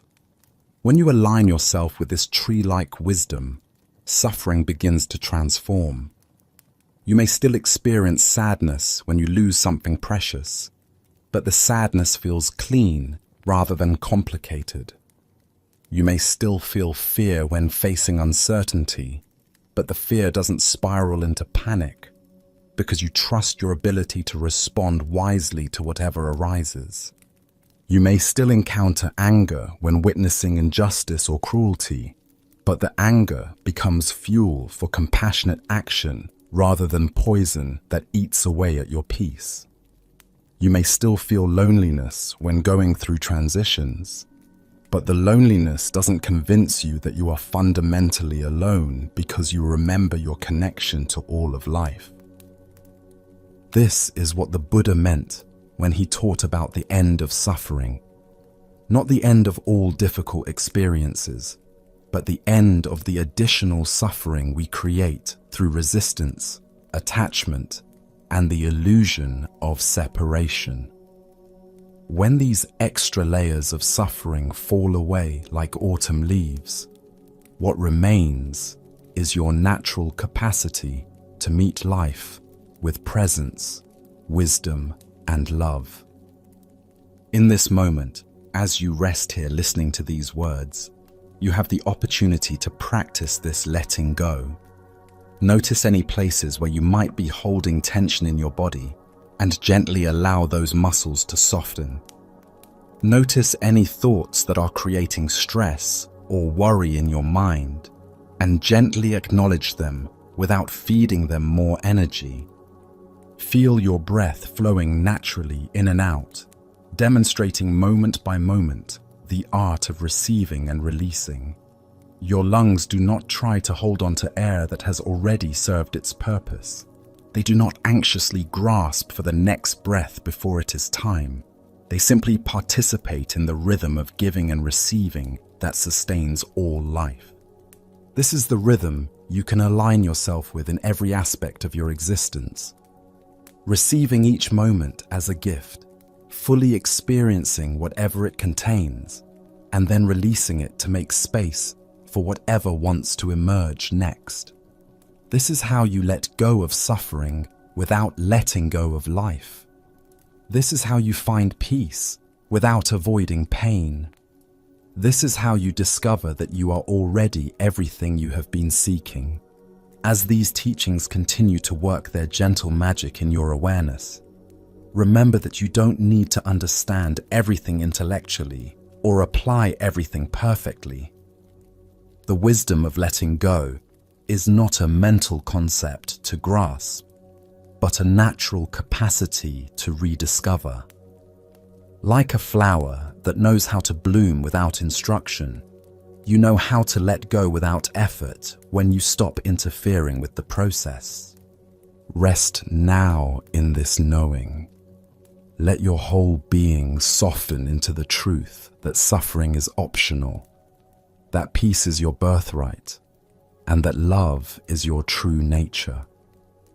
Let these words dissolve into the silence from which they arose, leaving only the vast, gentle awareness that you are. In this awareness, there is no one who suffers and nothing to let go of. There is only the eternal now, forever fresh, forever whole, forever free. As we continue our gentle exploration of letting go of suffering, let us turn our attention to the most intimate and constant teacher you carry with you always, your breath. In this very moment, as you rest here in the quietness, your breath is offering you a masterclass in the art of release, the wisdom of surrender, and the natural rhythm of letting go. Notice how your body breathes without your conscious effort. You don't have to remember to inhale or force yourself to exhale. Your lungs expand and contract in perfect timing, receiving each breath as a gift and releasing it without reluctance. This is perhaps the most profound teaching about letting go that exists, and it's happening within you right now, moment by moment, completely naturally. Your breath understands something that your worried mind often forgets. It knows that holding on creates tension and that releasing creates flow. It knows that forcing disrupts the natural rhythm and that allowing creates harmony. Each time you breathe in, you're practicing the art of receiving life fully. Each time you breathe out, you're practicing the art of letting go completely. The Buddha often used the breath as the foundation for meditation practice, not because breathing is exotic or mystical, but because it perfectly demonstrates the principles that lead to freedom from suffering. In your breath, you can observe impermanence happening moment by moment.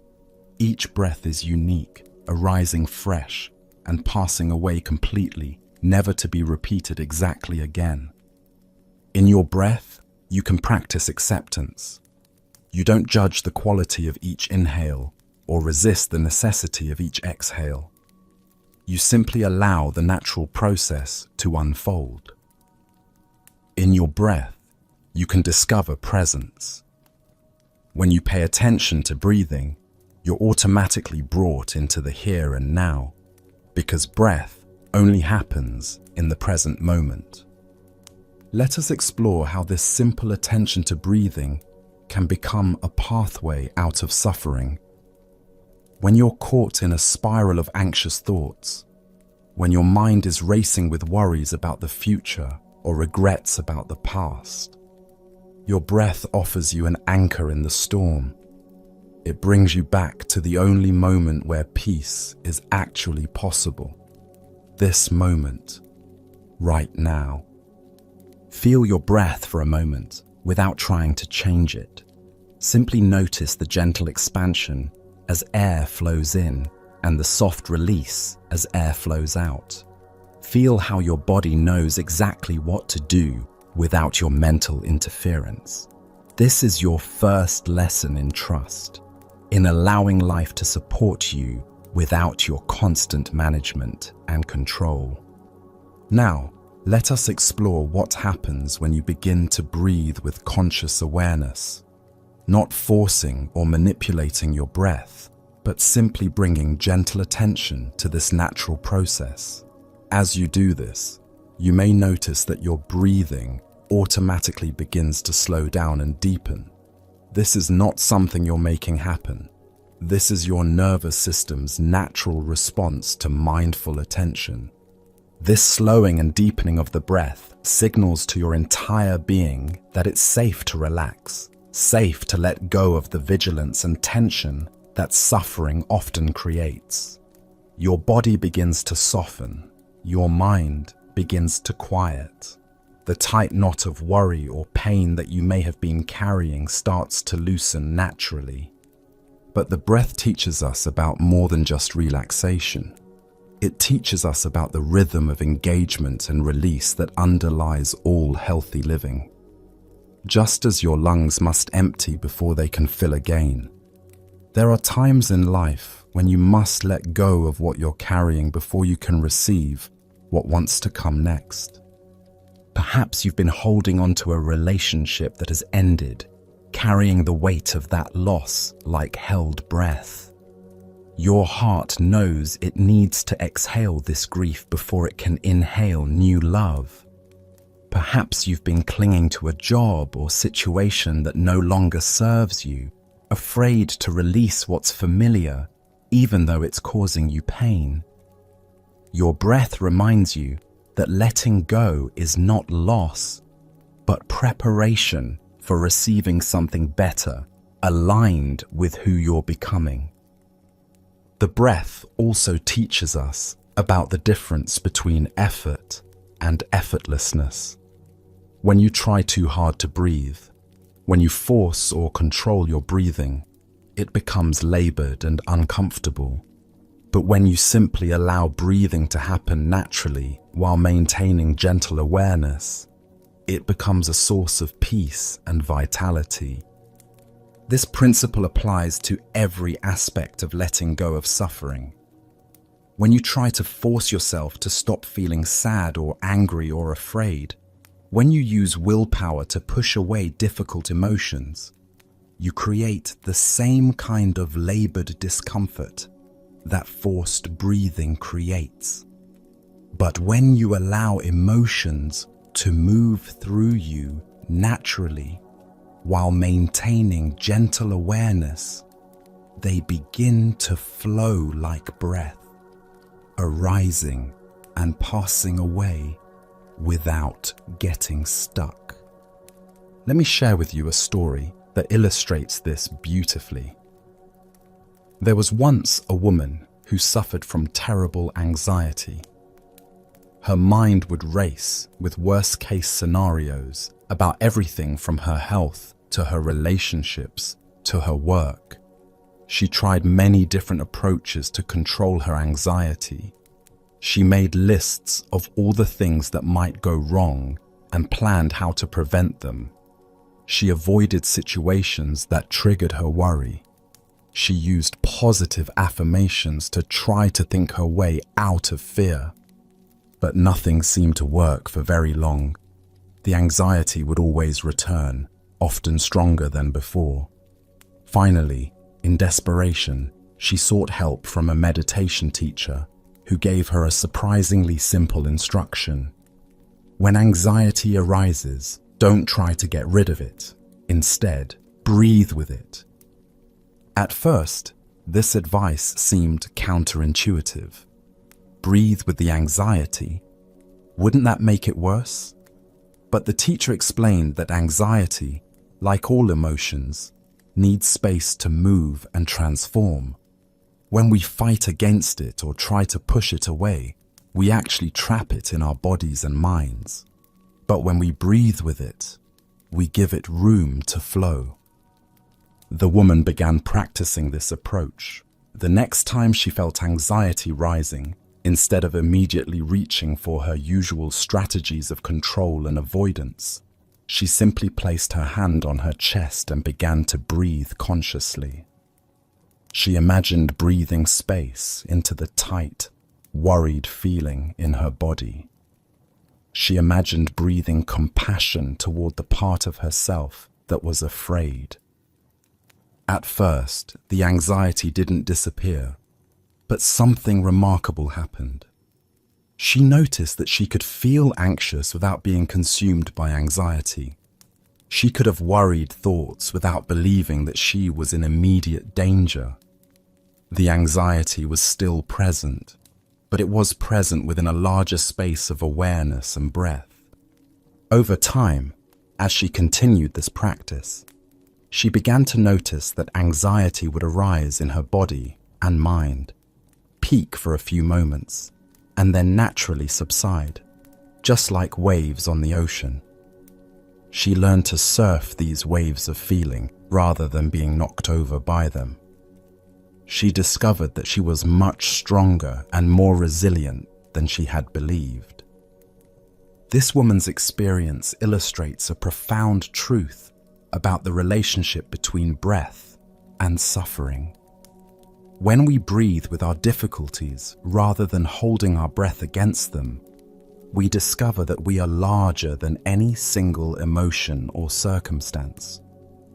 We learn that we can be present with discomfort without being destroyed by it. Your breath can teach you this same lesson. The next time you notice suffering arising in your mind or body, try this gentle experiment. Instead of immediately trying to fix or escape or analyze the difficulty, simply breathe with it. Place your hand on your heart if that feels comforting. Imagine that you're breathing space around the suffering, not to make it go away, but to give it room to be present without overwhelming you. As you breathe in, you might silently say to yourself, "I acknowledge this suffering." As you breathe out, you might whisper, "I offer it space and compassion." You're not trying to solve anything or change anything. You're simply practicing the radical act of being present with your experience, while staying connected to the wisdom of your breath. This practice works because it aligns you with the natural rhythm of life, rather than against it. Instead of creating additional suffering through resistance and struggle, you're learning to flow with whatever is arising. You're discovering that you don't need to be afraid of your own emotions, thoughts, or sensations. You can meet them all with the same steady, rhythmic presence that your breath demonstrates every moment. As we continue to explore this together, let yourself sink deeper into the comfort of conscious breathing. Feel how each exhale is a small act of letting go, a tiny practice of release. Feel how each inhale is a gentle affirmation of your willingness to receive whatever this moment offers. There is another dimension to this teaching that the Buddha emphasized. He observed that when we pay close attention to our breathing, we begin to notice the subtle pause between the inhale and the exhale, and another pause between the exhale and the next inhale. In these tiny spaces of stillness, we can glimpse something profound, the peace that exists between all experiences. These pauses in the breath are like windows into your essential nature, the part of you that is always at rest even when life around you is turbulent. When you learn to find these spaces of stillness within your breathing, you begin to discover that this same stillness is available in every moment, even in the middle of difficulty. The suffering mind tells us that peace is only possible when all our problems are solved, when all our pain has disappeared, when everything in our life is exactly as we want it to be. But the breath teaches us something different. It shows us that peace is available right now, in this moment, in the space between thoughts, in the pause between worries, in the stillness that exists at the center of all activity. Let us practice finding this stillness together. As you breathe naturally, begin to notice the gentle pause at the end of each exhale, just before the next inhale begins. Don't try to extend this pause or control it. Simply notice it with gentle curiosity. In this tiny space of stillness, there is no problem to solve, no future to worry about, no past to regret. There is simply peaceful awareness. Similarly, notice the soft pause at the end of each inhale, just before the exhale begins. Again, don't manipulate this pause. Simply rest your attention there for a moment. Feel how in this space, you are neither taking in nor letting go. You are simply being, simply present, simply at peace.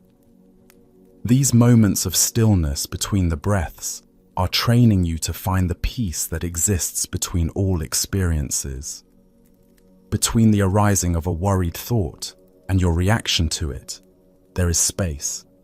Between hearing difficult news and becoming upset about it, there is a pause.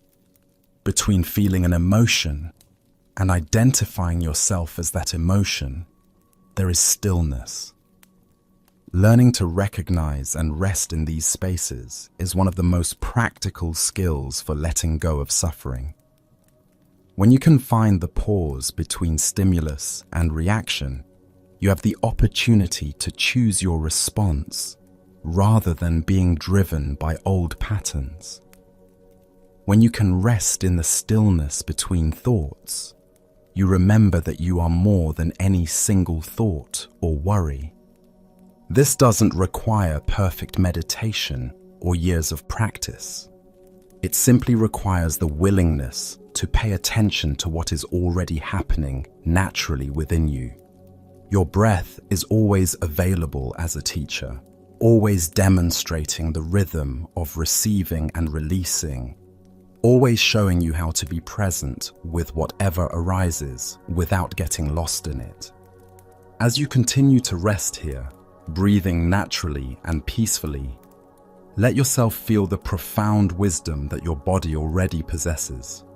Let yourself trust the intelligence that knows how to breathe without your management, how to heal without your worry, how to find balance without your constant adjustment. In this trust, suffering begins to lose its grip, not because problems disappear, but because you remember that you are connected to something larger than any single problem. You remember that you are part of the same intelligence that moves the breath, that beats the heart, that grows flowers from seeds, and heals cuts without conscious direction.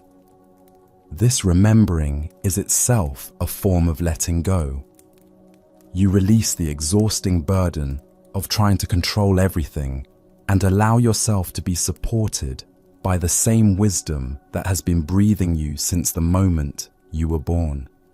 In this support, in this trust, in this willingness to let your breath teach you how to live, you discover a peace that no external circumstance can disturb.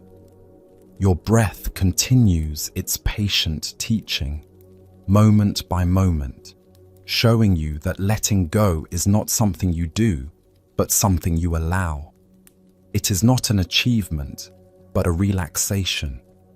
It is not a distant goal, but a present reality, as close as your next exhale, as available as your willingness to soften and receive the gifts that each moment brings. In the gentle rhythm of your breathing, in the quiet sanctuary of this moment, let us now explore one of the most transformative teachings the Buddha offered about suffering.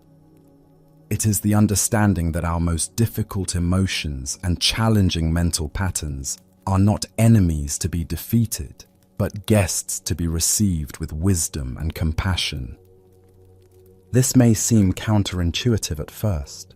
When anger arises, when sadness overwhelms, when fear grips your heart, the natural impulse is to push these feelings away, to distract yourself from them, or to judge yourself harshly for having them.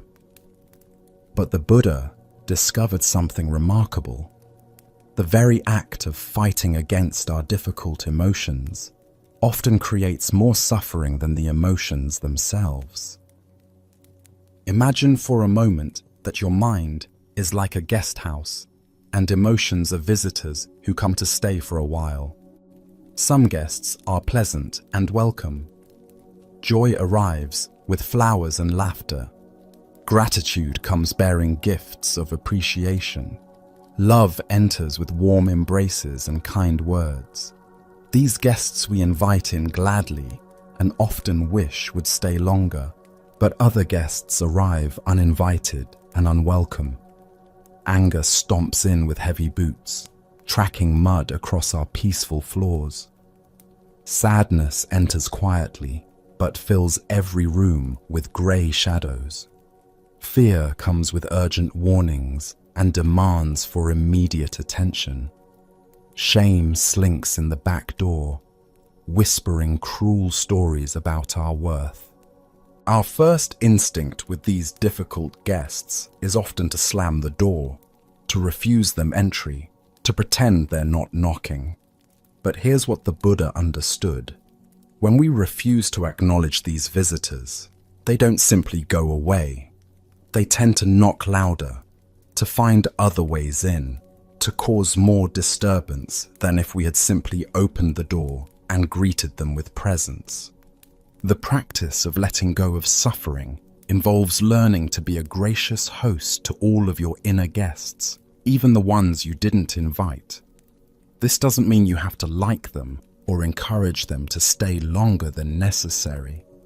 It means you stop exhausting yourself fighting against their presence and instead learn to meet them with awareness and compassion. Let me share with you the story of a man who learned this lesson through years of struggling with depression. For most of his adult life, whenever he felt the dark weight of sadness descending, he would immediately spring into action. He would force himself to think positive thoughts, throw himself into busy activities, or turn to substances and distractions to avoid feeling the pain. But despite all his efforts to keep depression at bay, it would always return, often feeling heavier and more persistent than before. He began to see himself as fundamentally broken, someone who would never be free from this recurring darkness. The struggle against his depression was exhausting him more than the depression itself. One day, during a particularly difficult period, he was too tired to fight anymore. He simply sat with the sadness, too depleted to resist or distract himself. And in that moment of complete surrender, something unexpected happened. He noticed that the depression, while painful, wasn't actually dangerous. It was just an experience moving through him, like weather moving through the sky. As he continued to sit with the feeling rather than fighting against it, he began to sense its texture, its rhythm, its message. He realized that his depression often arose when he had been pushing himself too hard, neglecting his need for rest and reflection. The sadness was actually trying to tell him something important about his life, something he had been too busy to hear. Over time, he learned to greet his depression differently. When he felt it approaching, instead of panicking or immediately reaching for distractions, he would make space for it. He would say, both to himself and to the feeling, "I see you. I understand you're here. What do you need me to know?" This shift from resistance to receptivity changed everything. The depression still visited from time to time, but it no longer felt like a life sentence. It became more like a teacher, arriving to remind him when he was out of balance, when he needed to slow down, when he had been disconnected from his deeper values and needs.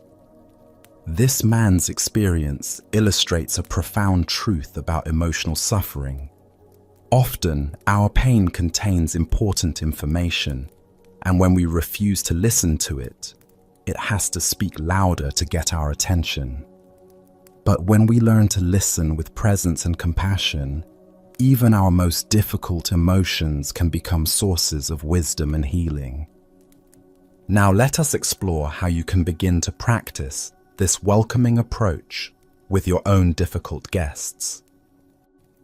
The next time you notice a challenging emotion arising, perhaps anxiety about an upcoming event or frustration with a situation you cannot control, try this gentle experiment. Instead of immediately trying to make the feeling go away, pause and take a conscious breath. Place your hand on your heart if that feels supportive. Then speak silently to the emotion, as if it were a guest at your door. "I notice you're here, anxiety. I may not like having you as a visitor, but I'm willing to acknowledge your presence. What do you want me to know?" Then listen, not with your analytical mind trying to solve or fix, but with your heart, with the same gentle attention you might offer to a friend who was in pain. What is this emotion trying to tell you? What need or concern is it pointing toward? What wisdom might it carry, even wrapped in discomfort? You might discover that your anxiety is actually love in disguise, worried about someone or something you care about deeply. You might find that your anger is passion for justice that hasn't yet found a skillful expression. You might realize that your sadness is grief for something precious that you've lost, and that this grief is actually honoring the depth of your capacity to love. This practice of listening to difficult emotions rather than immediately trying to escape them is not the same as wallowing in them or feeding them dramatic stories. It's about meeting your inner experience with the same compassion you would offer to a dear friend who was struggling. When a friend comes to you with a broken heart, you don't tell them to stop feeling sad. You don't minimize their pain or rush them through their grief. You offer presence, understanding, and space for their feelings to be felt and expressed. The invitation now is to offer this same quality of presence to your own inner experience.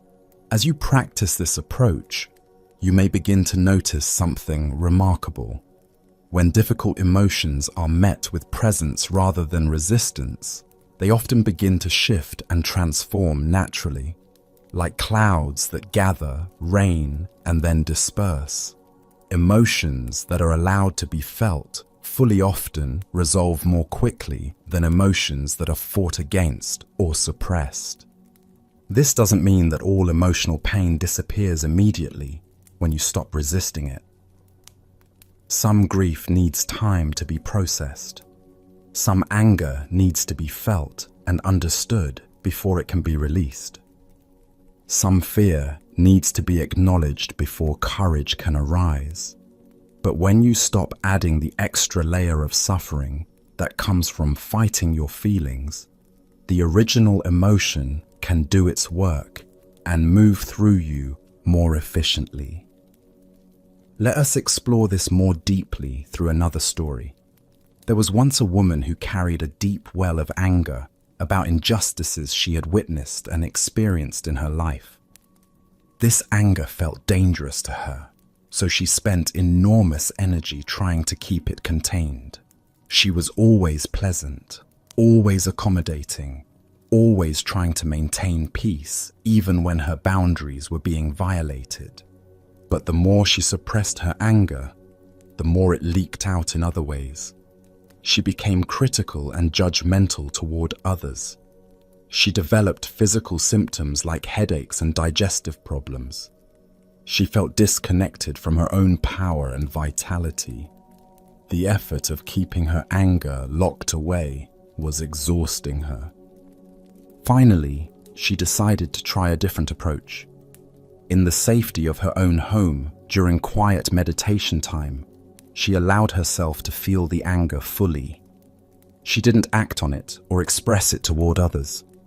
She simply let herself experience the sensation of anger in her body, the heat and energy and intensity of it. As she continued this practice over time, something beautiful began to unfold. She discovered that underneath her anger was a fierce love for justice and truth. She realized that her anger was actually a healthy response to unhealthy situations.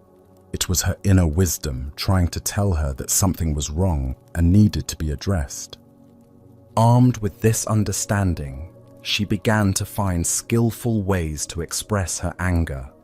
She learned to set clear boundaries with people who were taking advantage of her kindness. She found ways to channel her passion for justice into meaningful activism and advocacy. Her anger became fuel for positive change rather than a force of destruction. This transformation was only possible because she stopped treating her anger as an enemy and started listening to it as a messenger.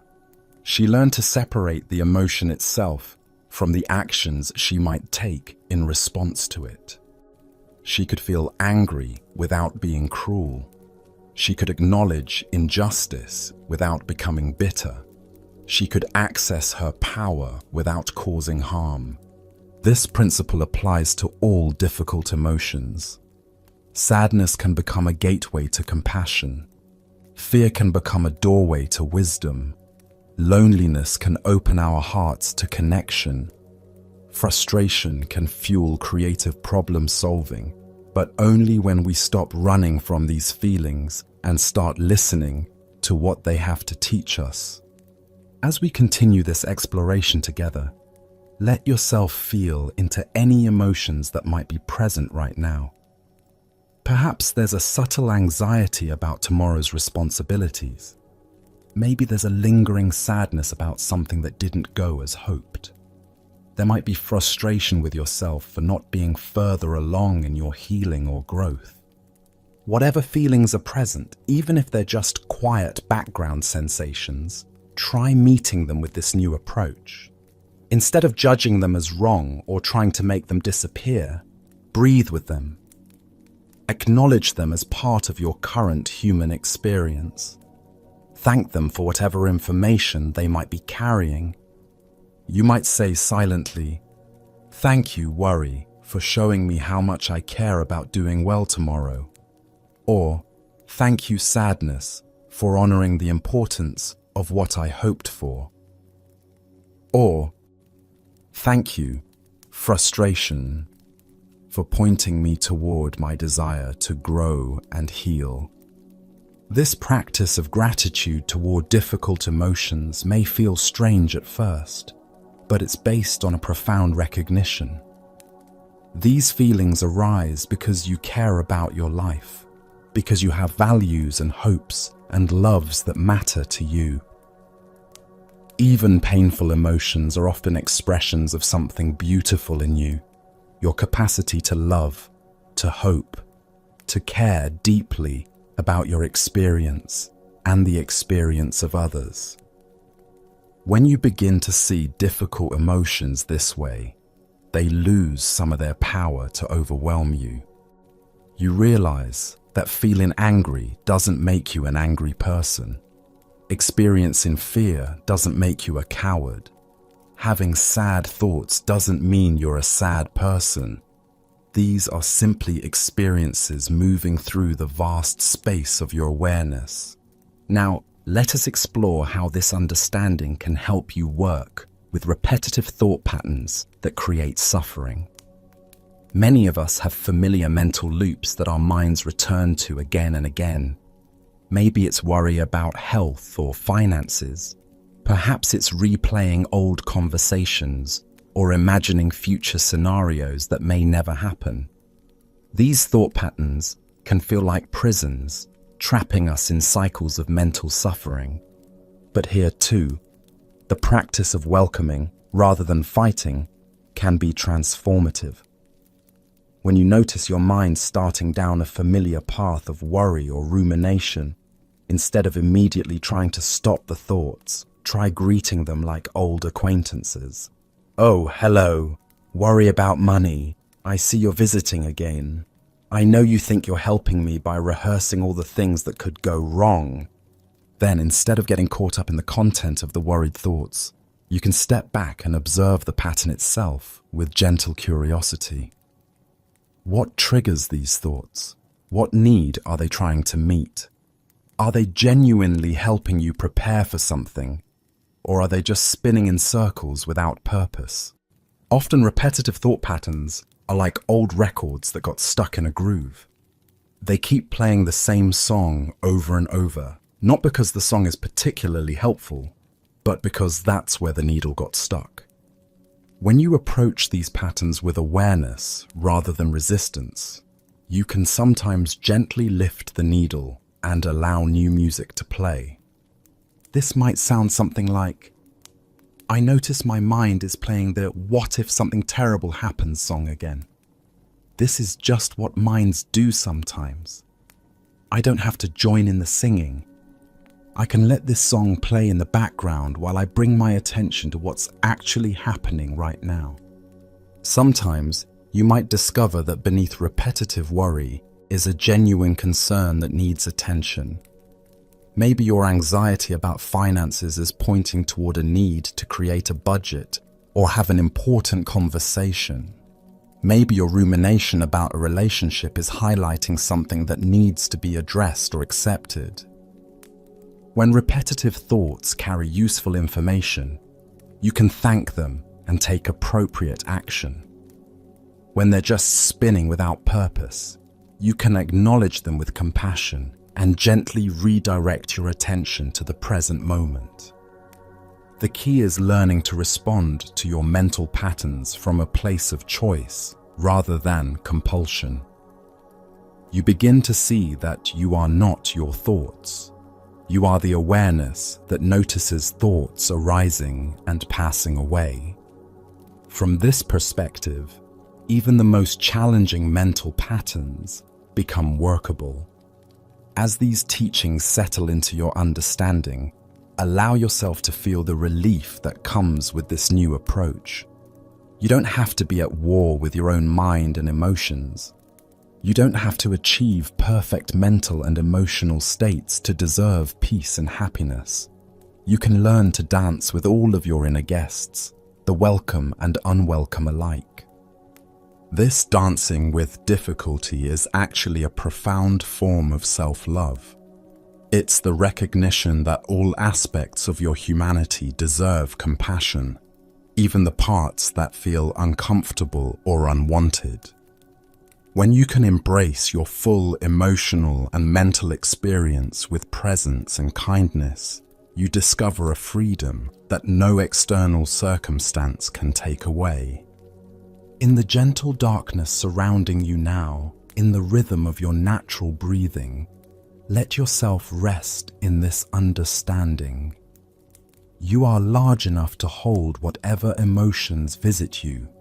You are wise enough to learn from whatever thoughts arise. You are compassionate enough to meet all of your inner guests with presence and care.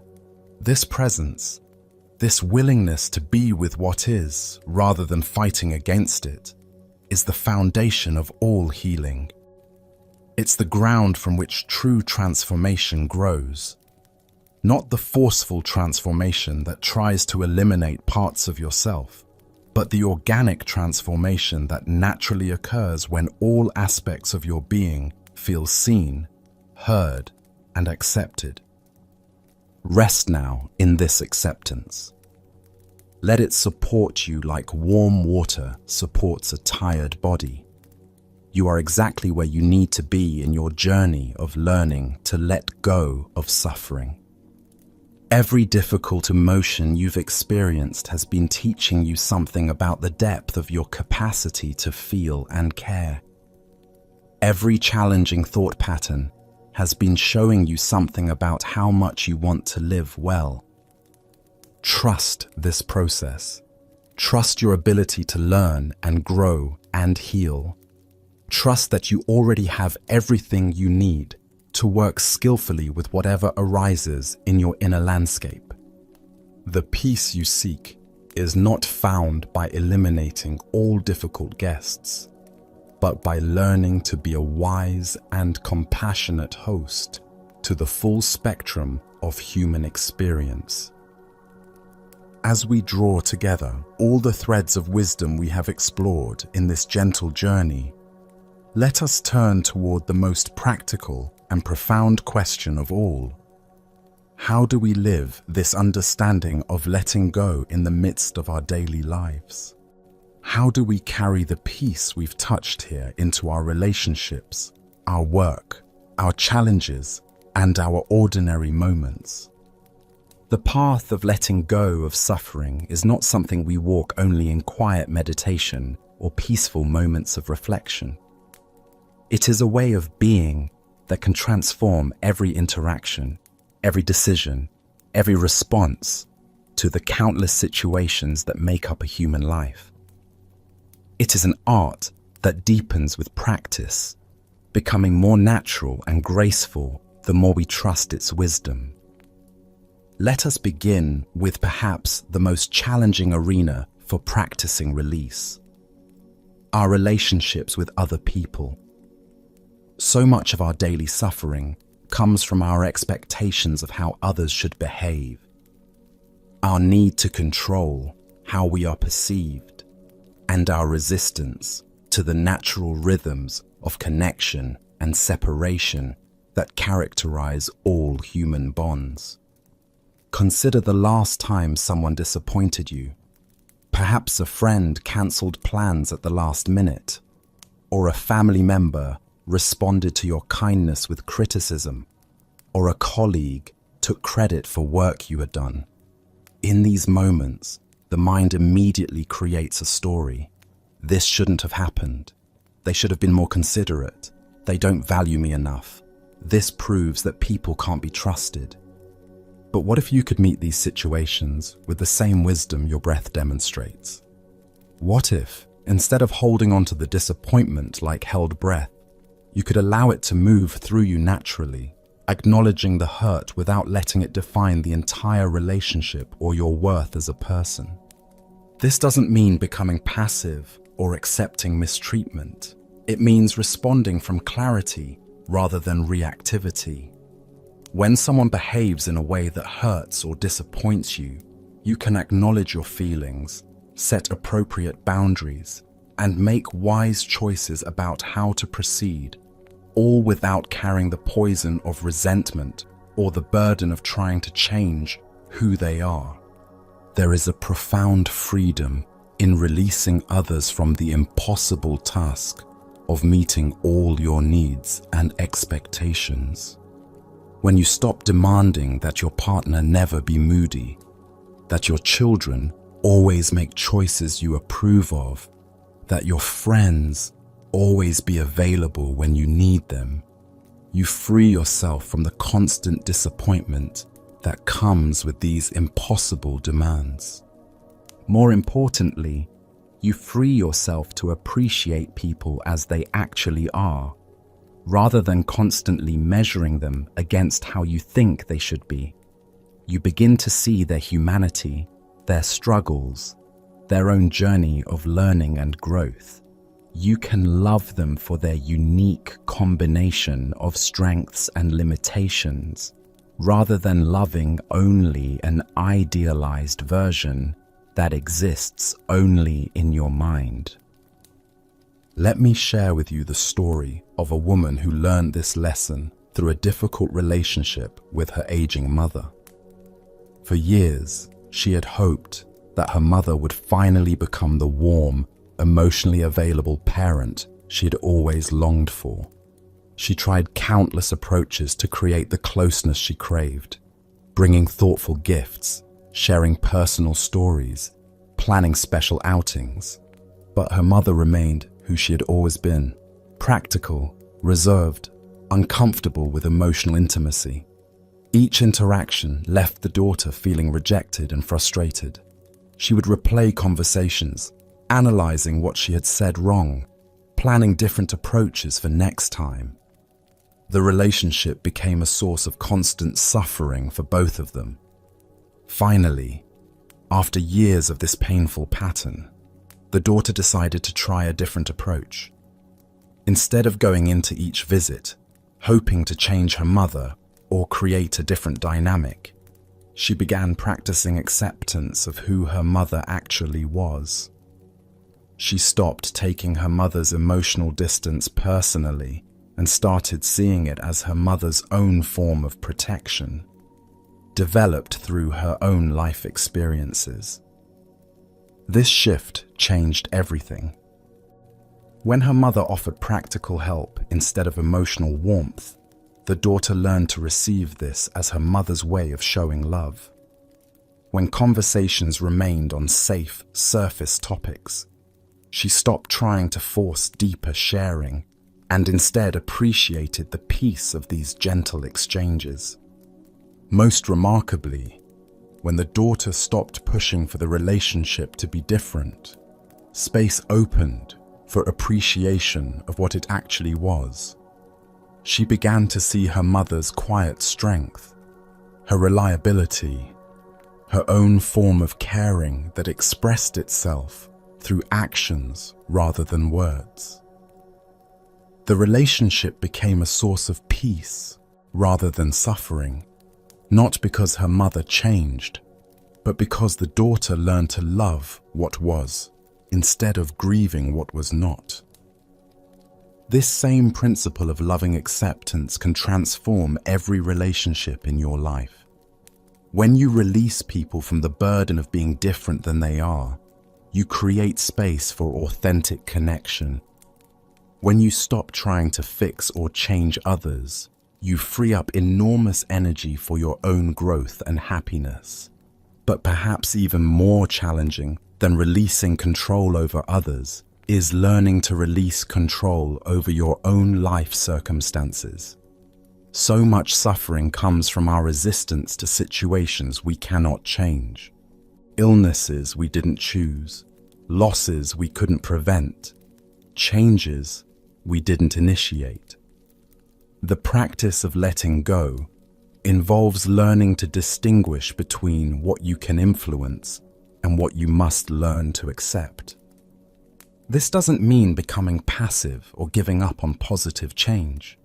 It means directing your energy skillfully, focusing on the areas where your efforts can actually make a difference while releasing the struggle in areas beyond your control.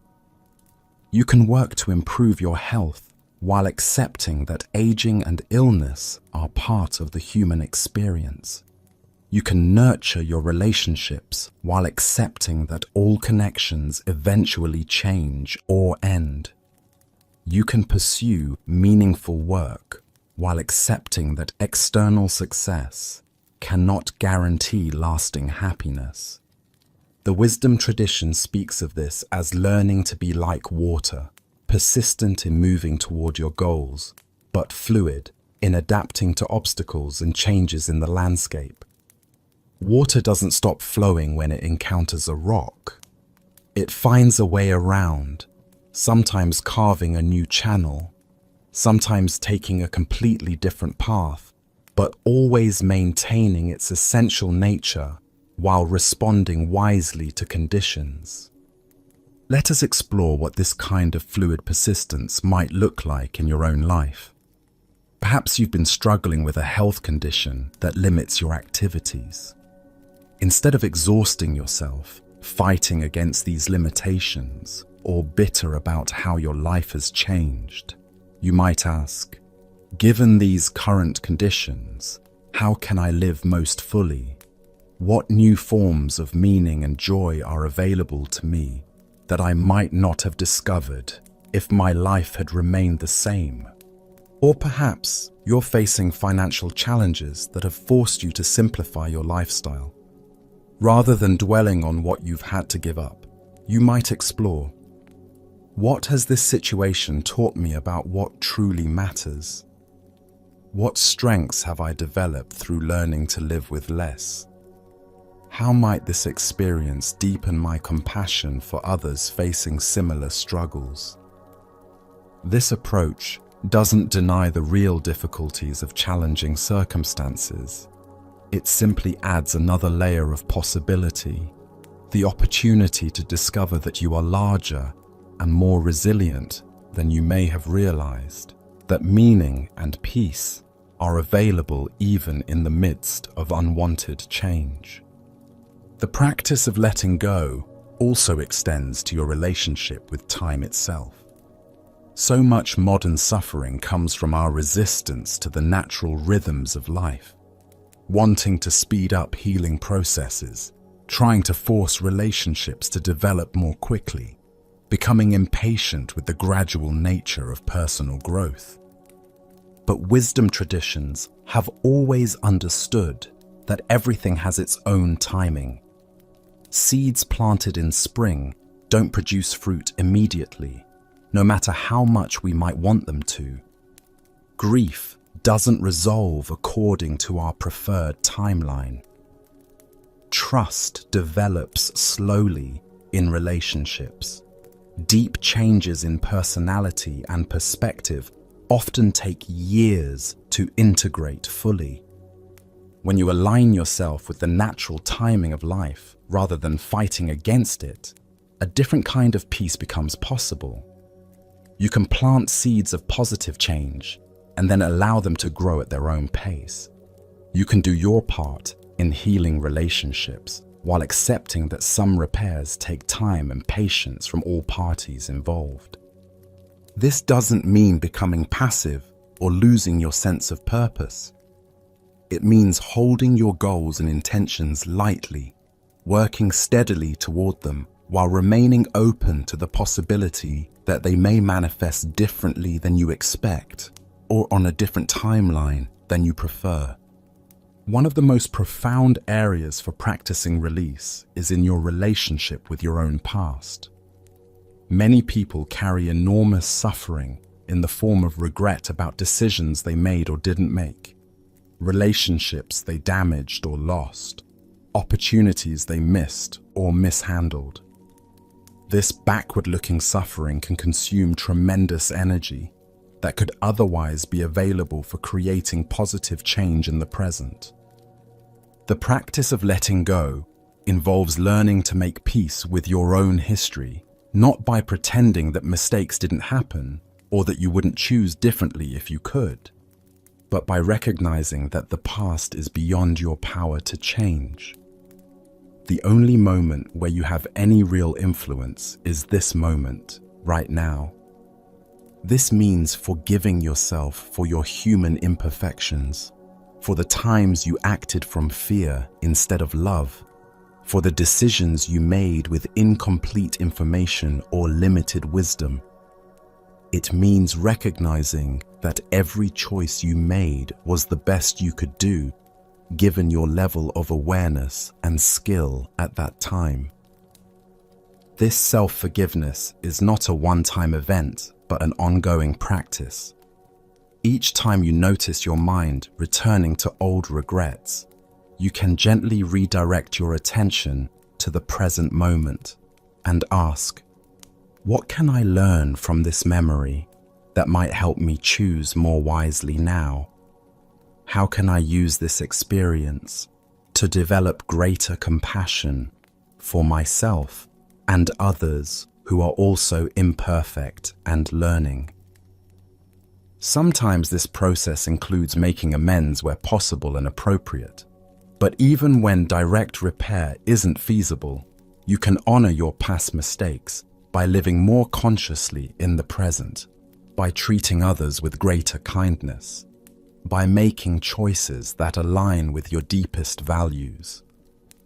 As we explore these teachings together, let yourself feel how they might apply to the specific challenges and relationships in your own life. Where are you holding on too tightly? What would it feel like to soften your grip just a little? Where are you fighting against reality in ways that create unnecessary suffering?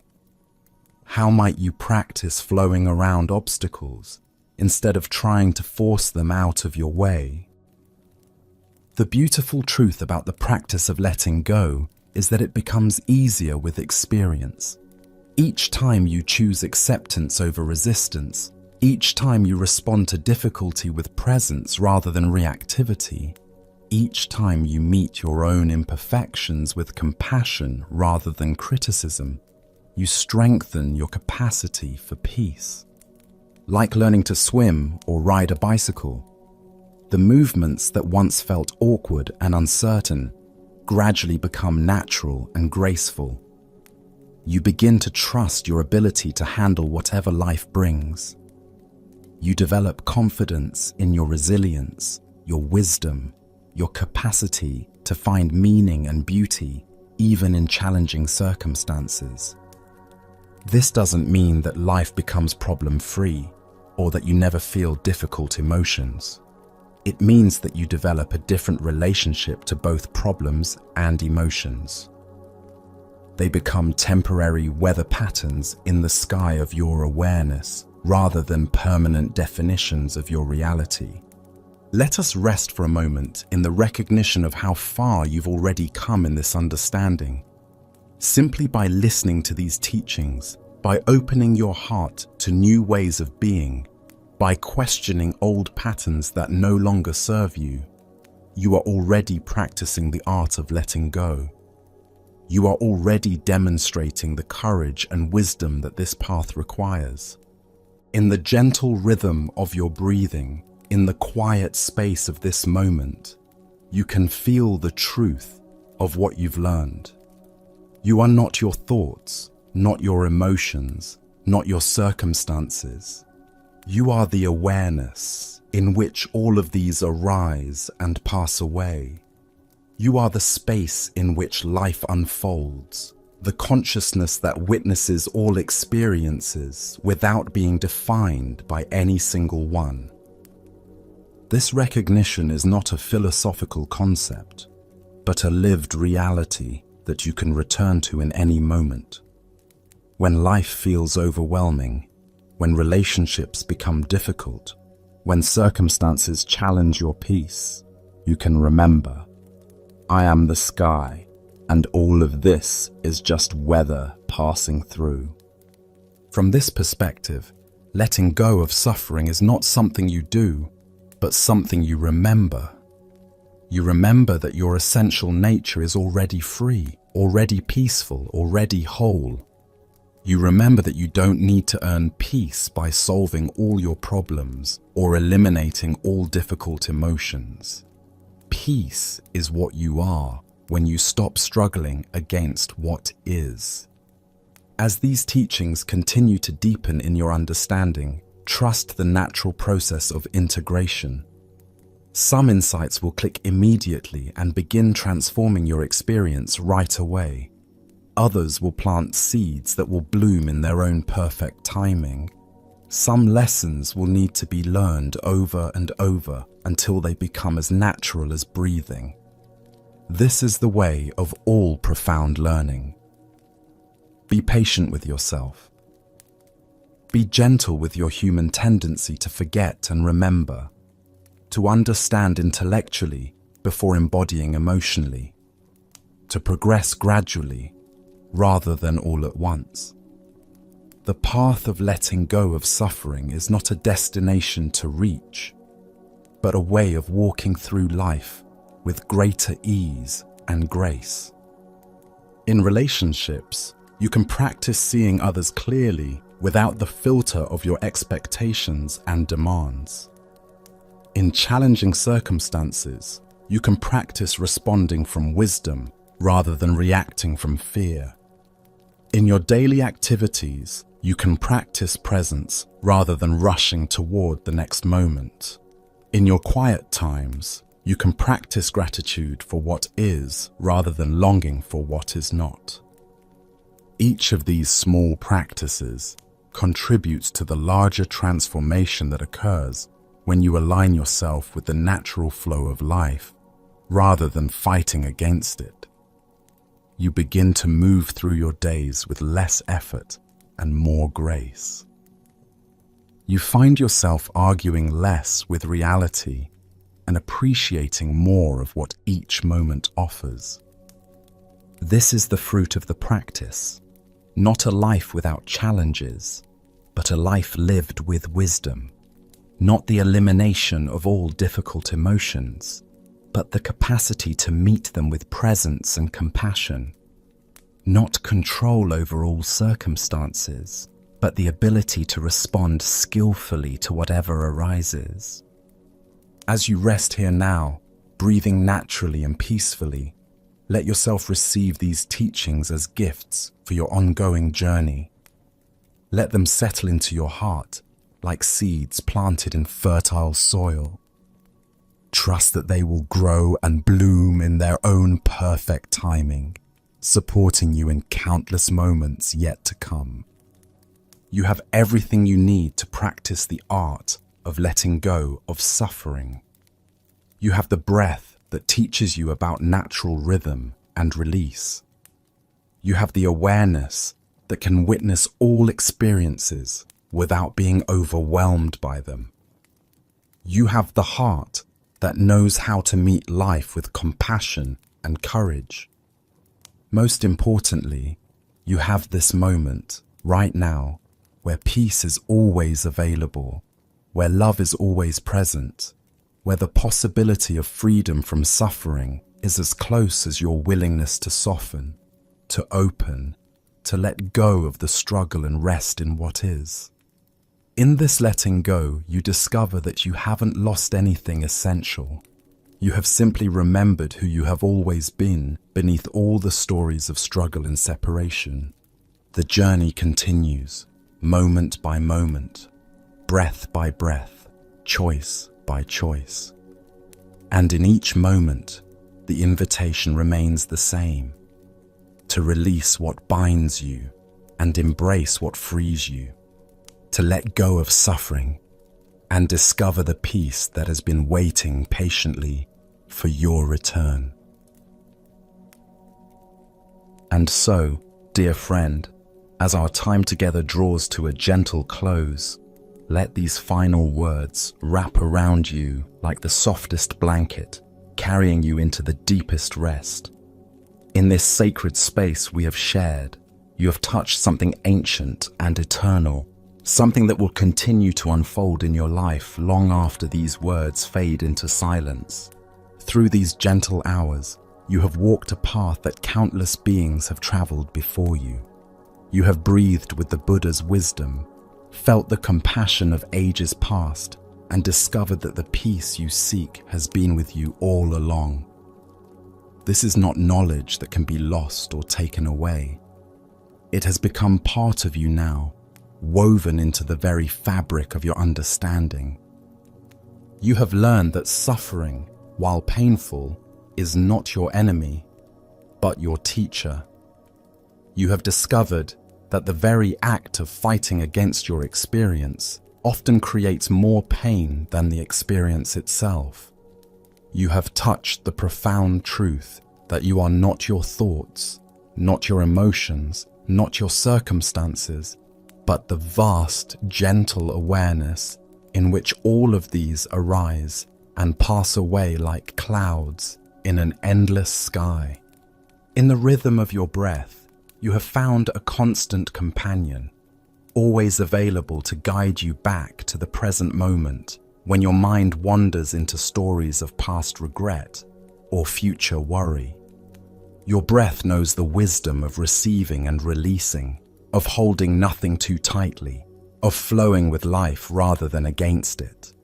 This teacher travels with you always, as close as your next inhale, as reliable as your next exhale. You have learned to welcome even your most difficult emotions as guests in the guest house of your heart. No longer do you need to waste precious energy fighting against anger, sadness, fear, or loneliness. Instead, you can greet them with presence, listen to their messages, and allow them to move through you naturally, like weather patterns in the sky of your being. You have discovered that acceptance is not defeat, but wisdom. That letting go is not loss, but freedom. That surrendering control is not weakness, but the greatest strength, aligning you with the natural flow of life that knows how to heal, how to grow, how to find balance without your constant interference. In your relationships, you now carry the understanding that others like you are walking their own path of learning and awakening. You can love them without demanding that they be different, support them without trying to fix them, and set boundaries without closing your heart. This wisdom transforms every interaction into an opportunity for compassion rather than a test of your peace. You have seen how impermanence, rather than being a source of fear, can become a source of profound comfort. Everything that causes you pain will pass. Every difficult circumstance will change. Every overwhelming emotion will naturally subside. And in this knowing, you find the courage to feel fully without being consumed, to engage completely without being attached. Most beautifully, you have recognized that beneath all the stories of struggle and inadequacy, beneath all the layers of conditioning and pain, your true nature remains untouched and whole. Like a jewel hidden beneath accumulated dust, your essential peace has been waiting patiently for you to remember it was there. This remembering is not an achievement, but a homecoming, not a destination, but a recognition of where you have always been. As you carry these teachings into your waking life, remember that the path of letting go of suffering is not about perfection. It is about practice, about returning again and again to presence, to compassion, to the willingness to meet life as it is, rather than as you think it should be. Each time you choose awareness over reactivity, each time you respond to difficulty with kindness rather than resistance, you are walking this ancient path with courage and grace. There will be days when you forget everything you have learned here, when old patterns reassert themselves, when suffering feels solid and permanent once again. This forgetting is not failure, but part of the natural rhythm of learning. Like waves on the shore, understanding comes and goes, each return bringing you a little deeper into wisdom, a little closer to lasting peace. Be patient with yourself as you would be patient with a dear friend who is learning something new and challenging. Celebrate the small victories, the moments when you catch yourself before reacting, the times when you choose compassion over judgment, the breath when you remember that you are the sky and not the clouds. Know that every step you take on this path of liberation benefits not only you, but all beings. Your peace contributes to the peace of the world. Your willingness to heal your own suffering makes space for others to heal theirs. Your courage to face difficulty with presence and compassion inspires the same courage in others, often in ways you may never see, but that ripple outward like gentle waves in an infinite ocean. As sleep begins to claim you now, let your body sink completely into rest. Feel how your muscles know how to soften without your direction, how your breath knows how to slow and deepen naturally, how your mind knows how to release the day's concerns and drift into the healing silence of dreams. In this letting go into sleep, you practice the ultimate release. You surrender control of your consciousness, trusting the natural intelligence of your being to restore and renew you. You demonstrate your faith in the rhythms of rest and activity, of expansion and contraction, of holding and releasing that govern all of life. Rest now in this knowing. Let the wisdom you have received settle into the deepest places of your being, where it will continue its gentle work of transformation even as you sleep. Trust that when you wake, you will carry with you not just the memory of these teachings, but their living presence, their active power to transform suffering into peace, resistance into flow, separation into love.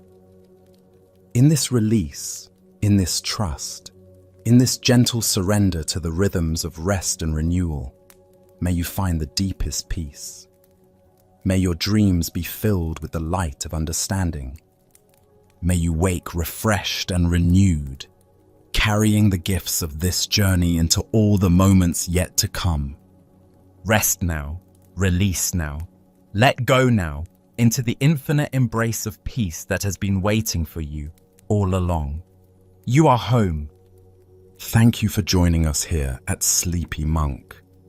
Sleep well.